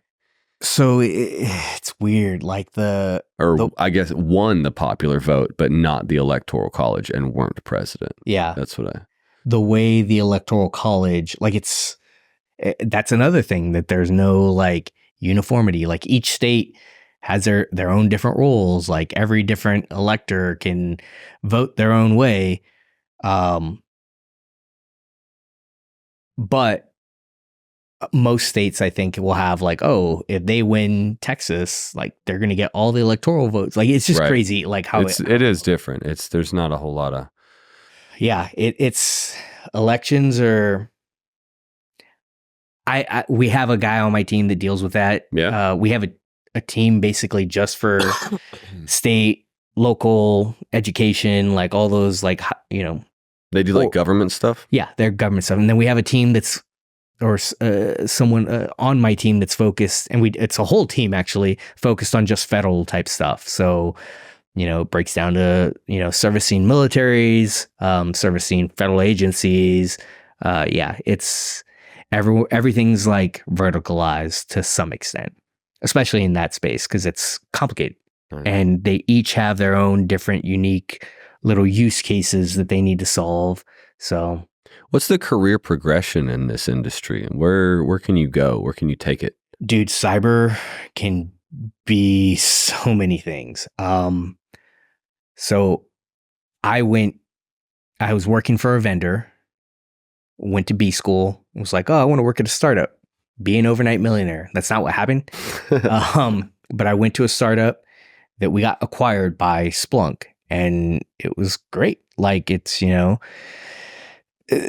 there's just so many different pathways. Like you can be a chief information security officer. Like if you're a hands-on keyboard person, or you don't even need to be hands-on keyboard. You could just be like a strategy policy guy like myself and get hired by a company to run security at an organization. There's just tons of different, paths and pathways to kind of climb the ranks. Typically, someone that at least wants to be hands-on keyboard will start kind of at the bottom, doing, those basic kind of generic, tier 1 security things like, I'm going to check the firewall logs and this looks like it might be shady. Let me pass it up. So you'll have tier 1, tier 2, tier 3. And then like tier 3 people are like threat hunter type folks. Then you'll have a security manager, security director. Every org's different. Then you'll have, directors, VPs, chief information security officer, CIO. Like every org has their own little structure, but you can get into the C level being a security guy, being an information person. It just kind of depends on what that person wants to do. It's pretty versatile.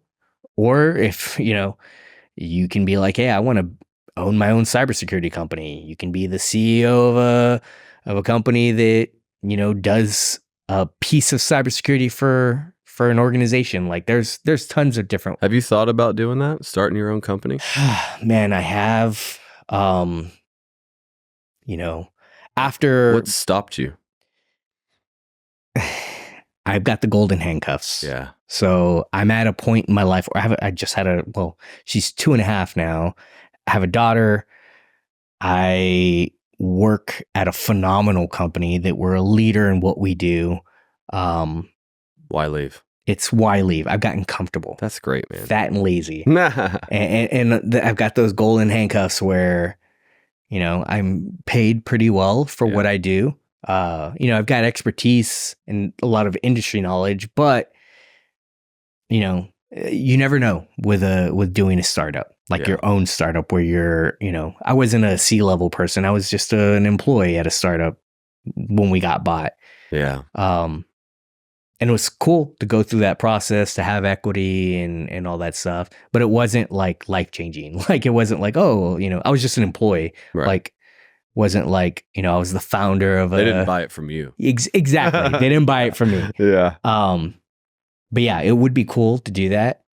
And I have, an idea that I think would do well. It's just, why risk a good thing when I'm doing well? Doing well and happy, work at a great place. It's funny, like I talk to guys, and I talked to a dude at the ranch just this last week who we were just kind of sharing life stories, like what I've been up to since I got out of high school and how just that grass is always greener situation. Like I looked at him and do you need to go to the bathroom or something? No. Okay.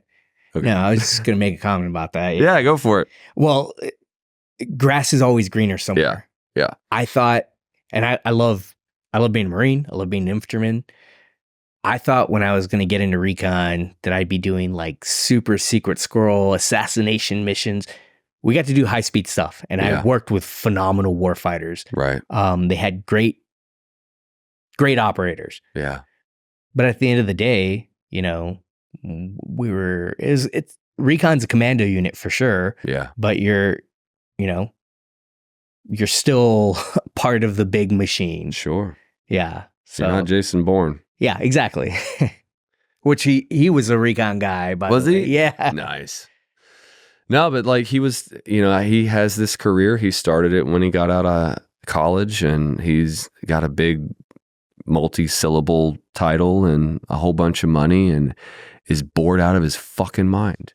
And I'm like, yeah, I said pretty much no to all of that and left a career and was like, I'm just going to, like, I don't want to know what's going to happen. Yeah. Like that scares me. I don't want to know where I'm going to be in 20 years.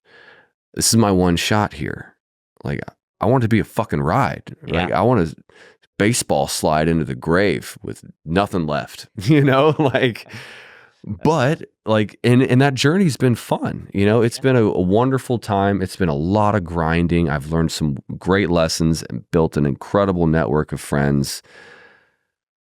But I don't have that sense of security.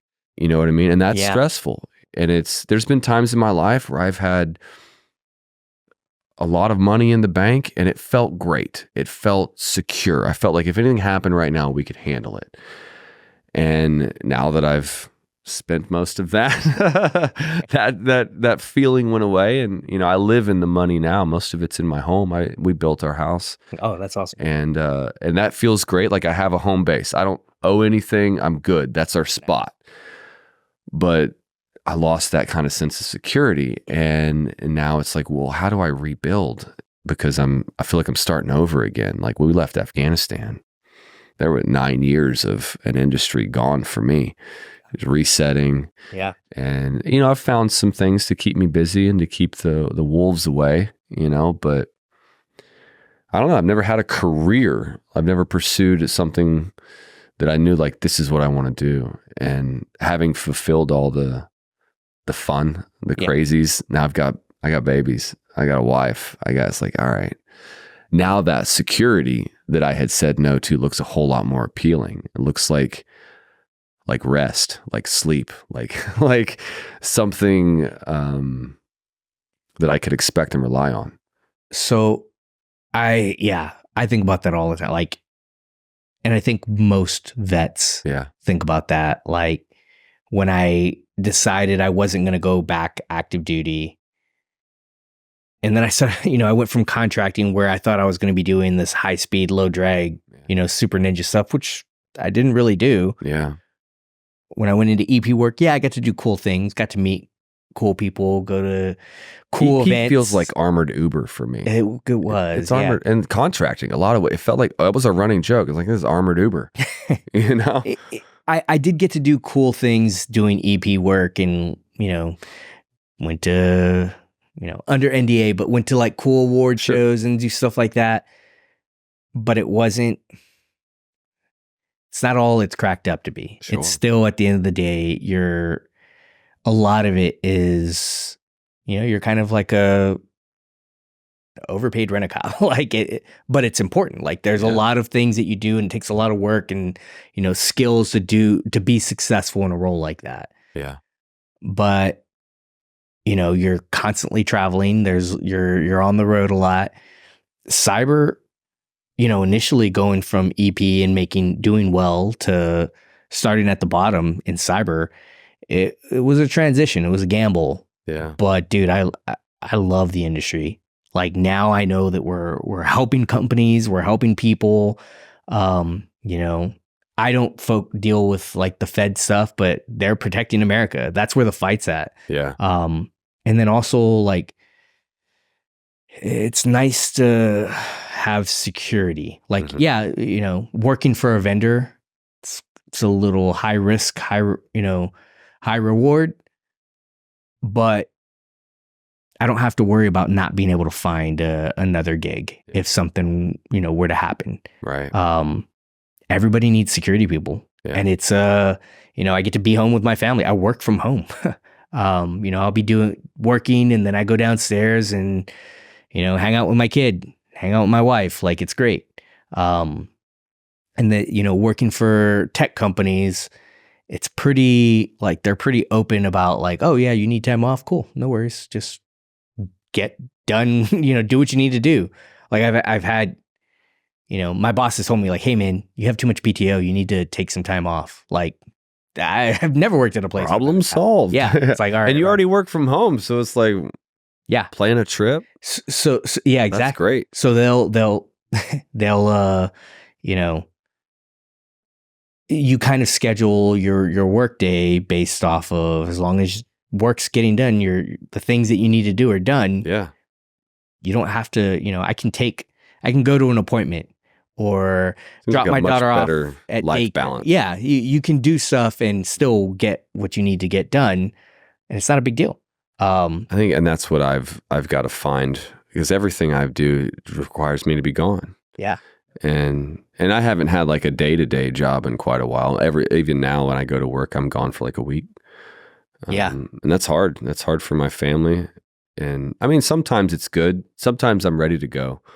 Like Sure. when I'm home, when I was contracting, when I was home for like a month, I get about 3 or 4 weeks and then I'm itchy. Yeah. Like I gotta get the fuck out of here. Like I cannot listen to Blippy sing another fucking song. I'm gonna kill myself. And I know, at least for when I was contracting, people that were DDMs or snipers, like they got even more money. Like they got paid the most out of everyone, as far as I know. Medics.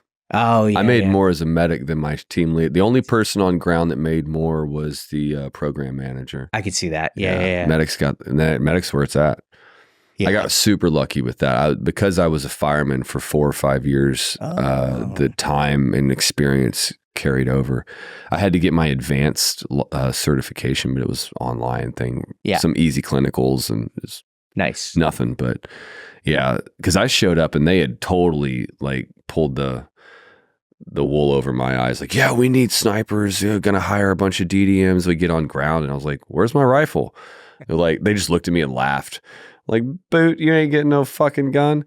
There's 60 DDMs on ground and there's 20 positions. Really? They were bumping the numbers to cut the pay. And if anybody quit, they'd replace them. Interesting. Rinse and repeat. And there was probably a big bench of dudes. Oh, for sure. That's what I remember. For Dudes being sure, on the dude. bench waiting to get a gig, Oh, yeah, man. being trained up and working for a company, but not having, a contract. Oh yeah. I went to the whole DDM thing and showed up on ground and got laughed at. And then I realized the hustle because it was like next month they dropped the pay by like 50 or 75 bucks a day. And adds up, and everybody's pissed. And I'm like, I just left a career to be here. And a month in, you're making me re-sign another contract for less money. Yeah. Like that was why we inevitably left. Was in 2016, Whips 2 started, and they cut the medic pay by like 25%. And I was like, I'm not taking a $40,000 hit. Y'all could gargle my hog. Yeah. And so we all stood up and left, and then I went to the other side, and that was way cooler. Yeah. Nice. Oh man. Yeah, so that's where I'm at in my head. It's like, man, now that I've done those things, like I see what I lost. I see what it cost me. Yeah. No, 100%. I mean, it's just kind of like a perspective thing. Like grass is always greener on the other side.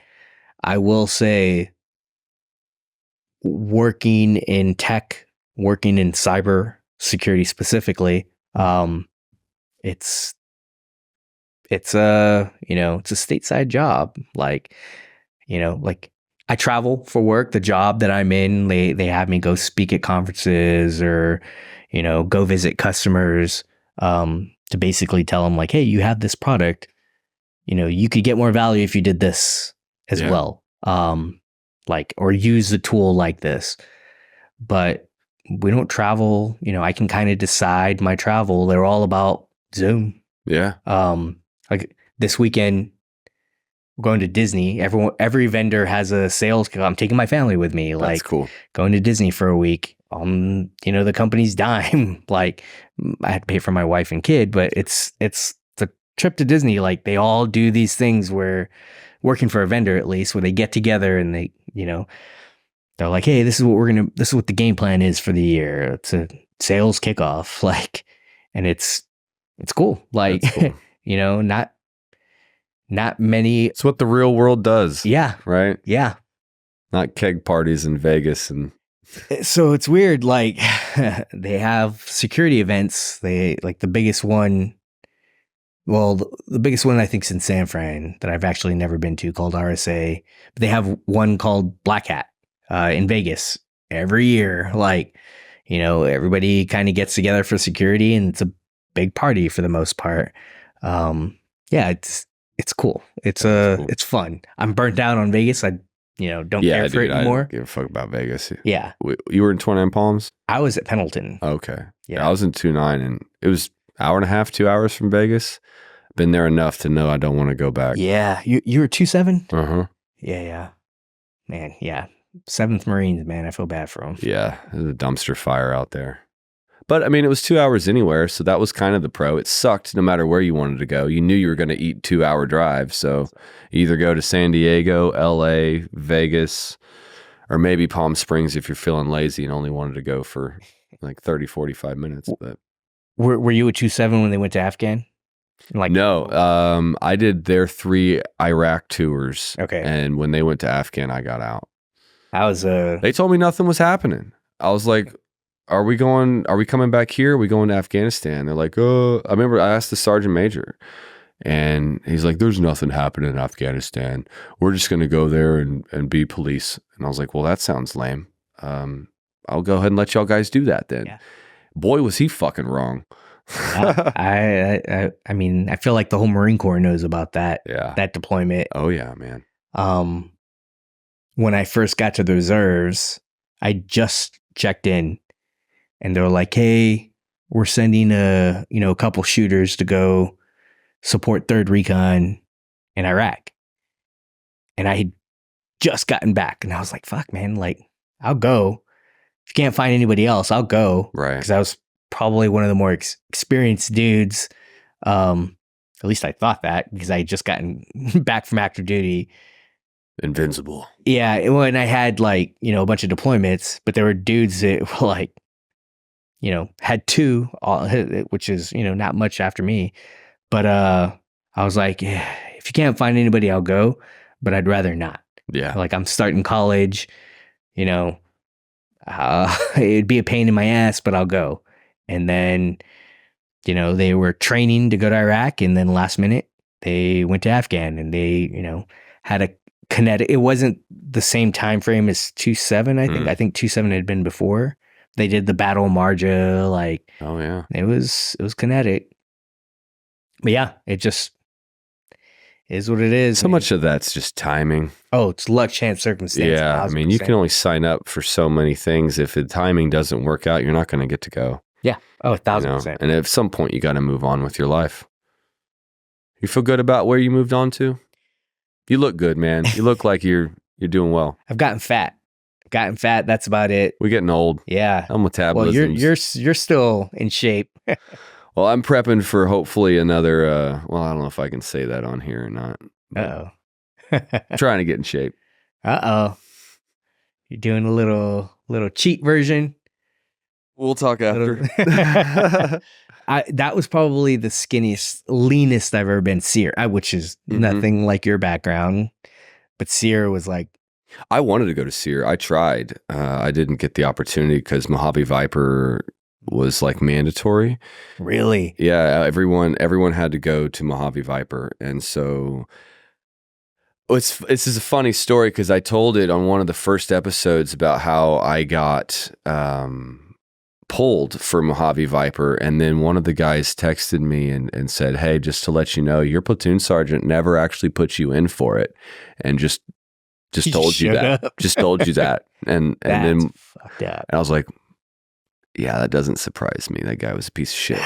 That sucks. So yeah, I thought that I was going. It was something that really interested me. I thought that was a cool school to attend. Like another one to push your limits. Like, okay, let's see if I can, what do these guys have to dish out?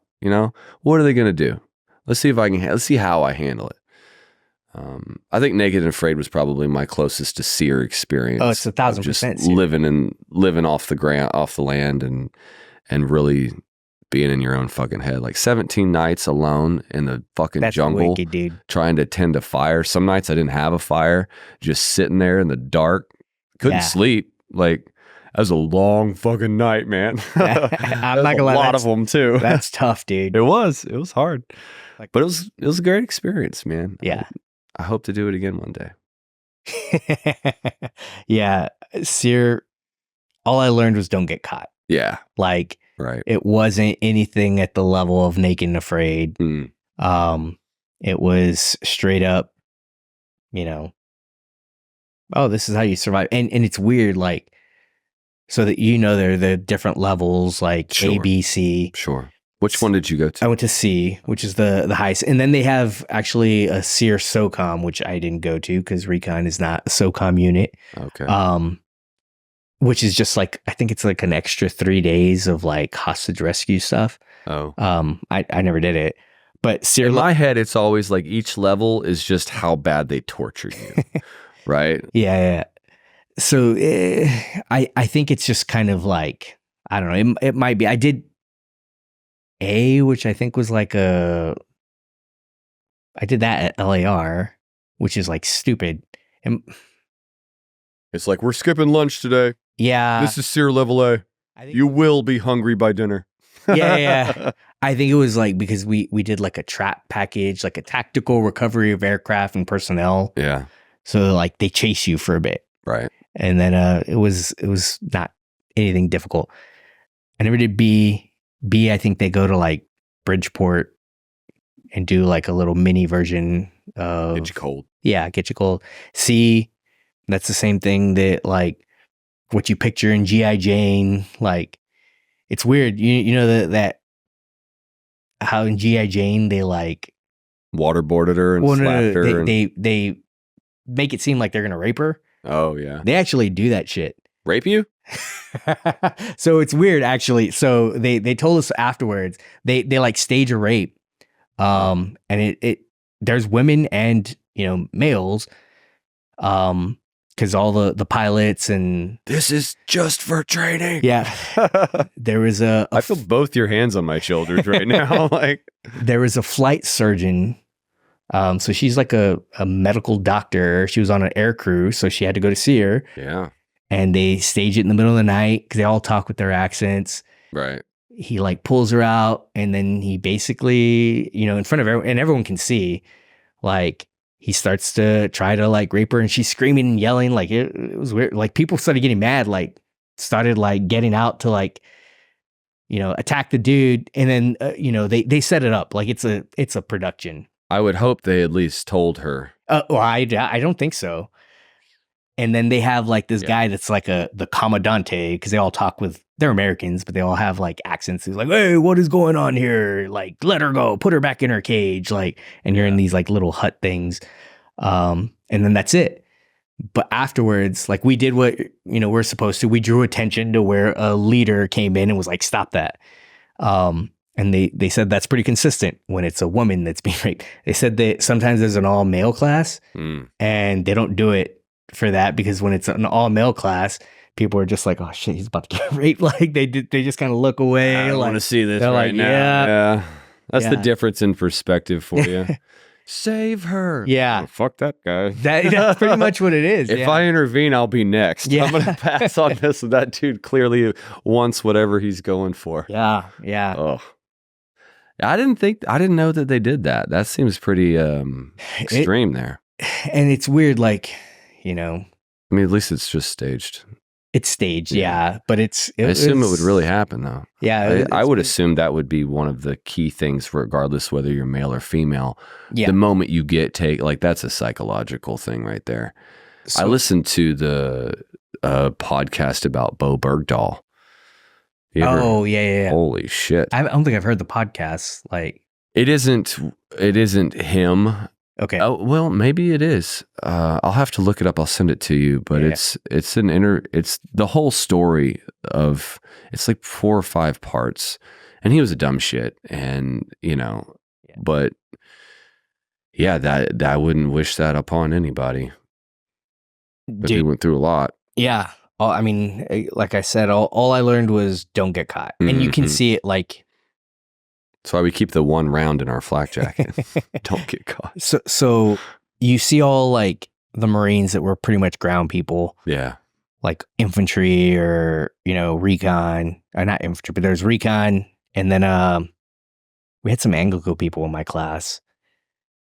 But like people that are on the ground, they were like, this sucks, but whatever. Right. Like, and then you see the pilots or the air crew, and they're walking around like defeated. Like they're like this, like you could see it in their faces. Like I'm over there, you get hit a lot, especially if you like mouth off or do anything. But it's like it just slaps though. So they you're gonna get hit. They'll say, look at me, grab your trousers. So you have to, or grab the seam of your pants, or they say something to that effect, and they're like, close your mouth, and then pop, they just slap you. But dude, some of those dudes are freaking big old like bear claw dudes, like SEALs and recon guys. I made the mistake of, even now I'm wearing silkies with the little recon emblem. Nice. Like I was like, oh, I don't want it to say amphibious reconnaissance. I'm gonna go buy just a slick black pack. Yeah, well, so the I just had regular black ones, and everyone's stripped down, and like the women, they give them like something special, biker shorts or whatever, and then like a sports bra. But the men, you're just wearing your shorts. And I was wearing silkies, black silkies, and they were like, oh, so everybody else was wearing green or blue because we had some Navy people too. And they were like black, they were like special forces. And then they basically all just took turns like going to town on me. But it's just kind of like. In the slapping or the raping? Both. Oh, no, it's lucky dog. They, I think it's because I knew it was training. I'd already had a couple combat deployments, so it's like, this is just training. They're not going to kill me. Yeah. I also had heard about the whole like breaking a finger and all. That's all BS. Like they spend all this money to train you. They're not going to break you. They're not going to break you. Right. Yeah, they're not. They don't want the dental bill either. That's why they tell you to close your mouth. 1,000%. Yeah. They don't want to like, break a finger of a pilot and ground them or something like that, or some operator that's his trigger. Like it's they're gonna break any finger. It's a PFC from recon, not a pilot.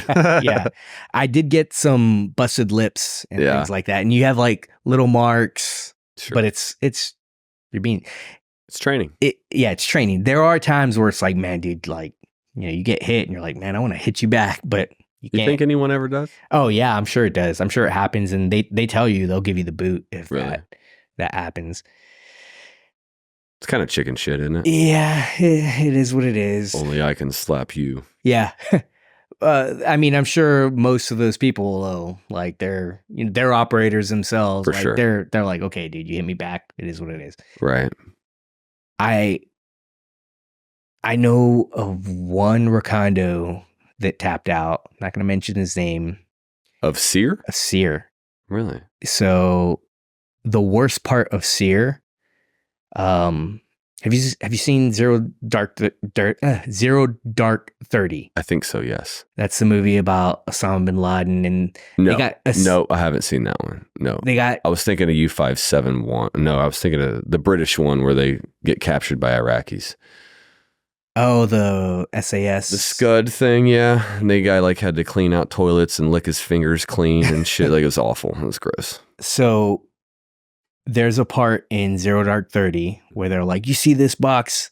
It's a CIA guy. He's like, this box sucks. That is the worst part of Sear.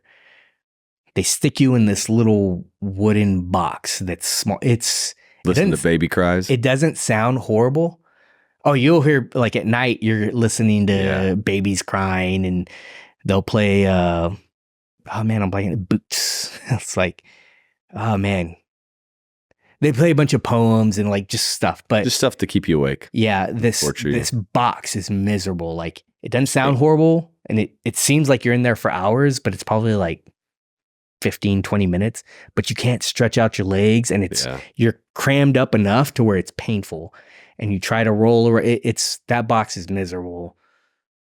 Like you can't sit down, you can't stand up, you can't. You're in there like crumbled up, and it sounds like like I remember being like, oh, I'm just gonna take a nap. Yeah.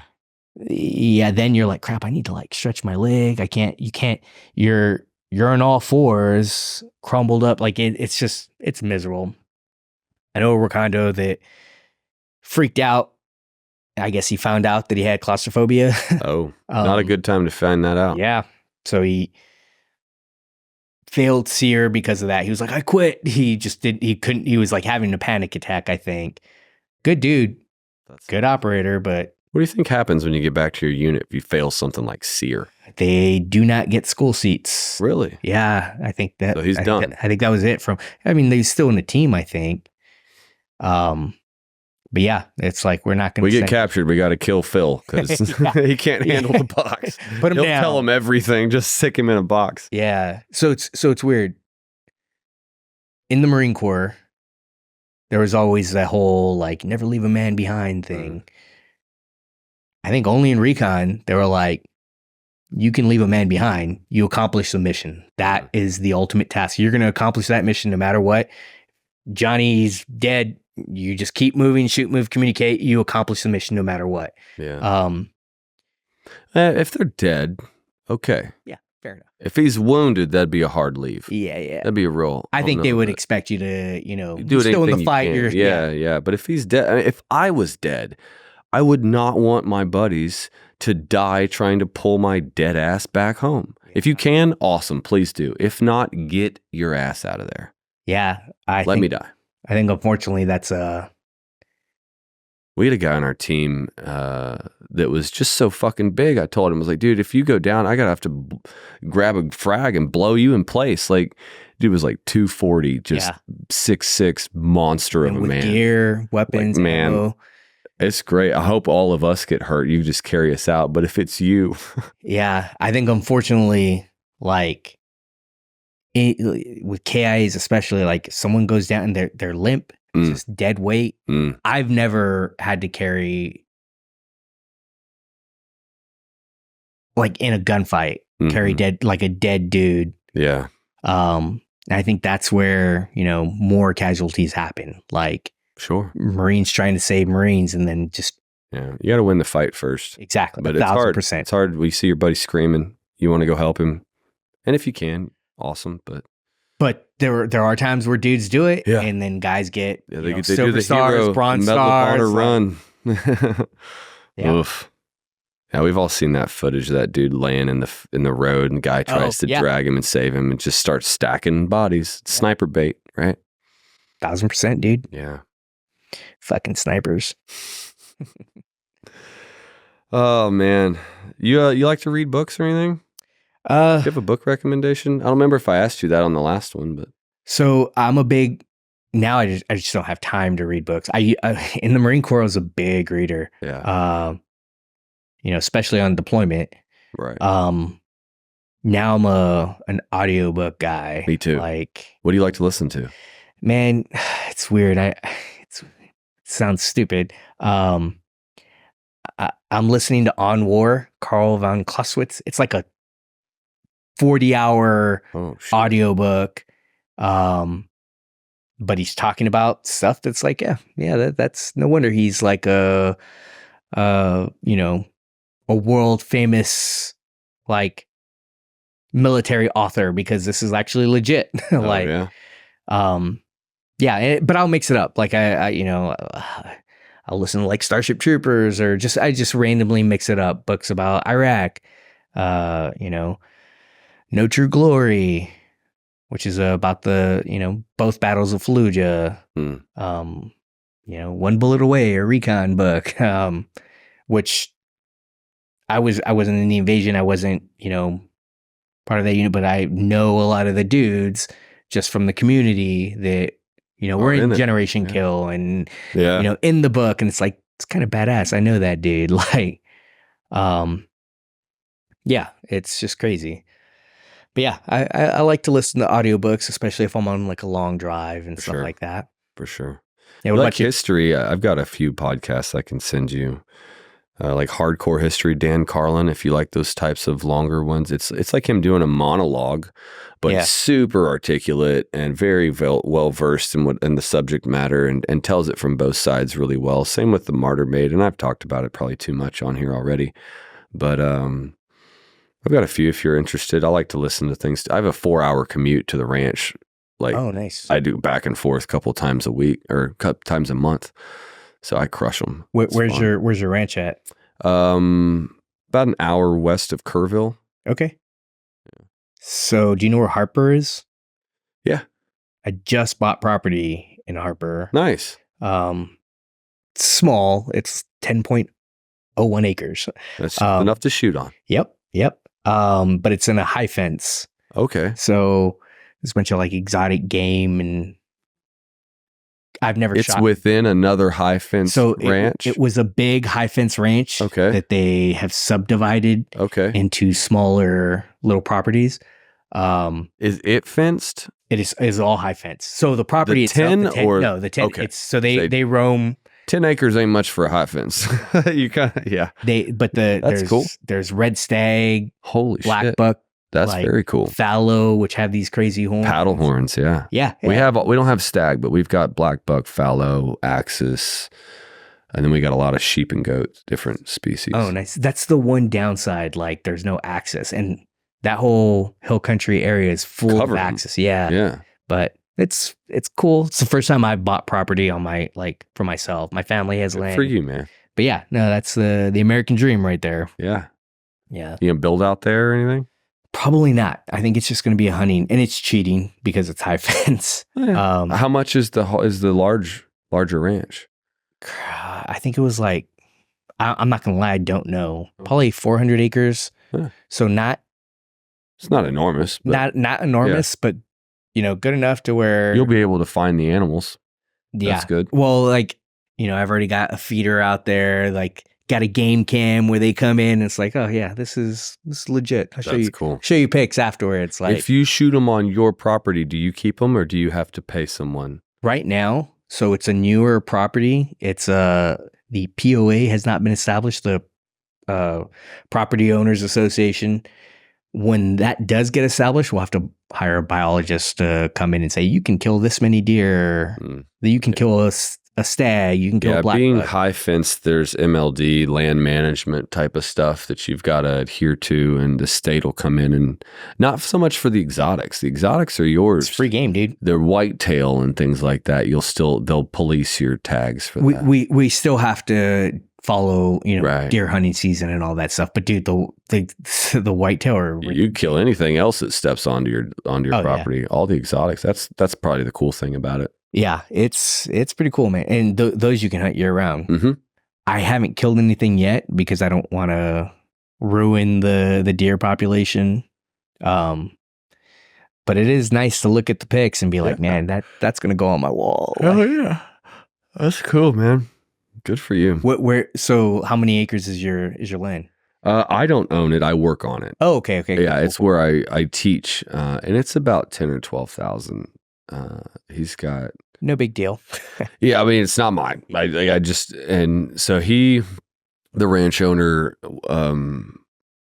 he has a patent on the neon open signs. You ever seen an open sign in a storefront? Yeah. Everybody has, right? Everybody has. Whole world. Well, he made them. That's gangster. And that's what he did with his money, was he bought a big ranch, high fenced it, has all the things he likes to shoot. Nice. And he was in the Air Force, but hired his friend who was a retired SEAL, sniper in the teams, to create a curriculum. And so all the instructors are military former snipers. That's gangster. And so we teach a lot of civilians, but also have some military groups that come out. And yeah, it's a ton of fun. It's similar animals, hill country, axis, fallow, black buck, whitetail, and then like weird shit like markhor, which is like this long-haired, shaggy fucking goat or sheep, I don't remember, but like its antlers or its horns spiral big on its head. Really I know cool what you're talking looking. about. Smell the devil's dick, dude. Oh, they just piss all over themselves. They're nasty. Yeah. But really cool looking animals, and we get to see some pretty exotic stuff, and got real good at gutting and skinning and hunting and shooting. Yeah. You do something so long that you kind of start to take for granted how all the steps, right?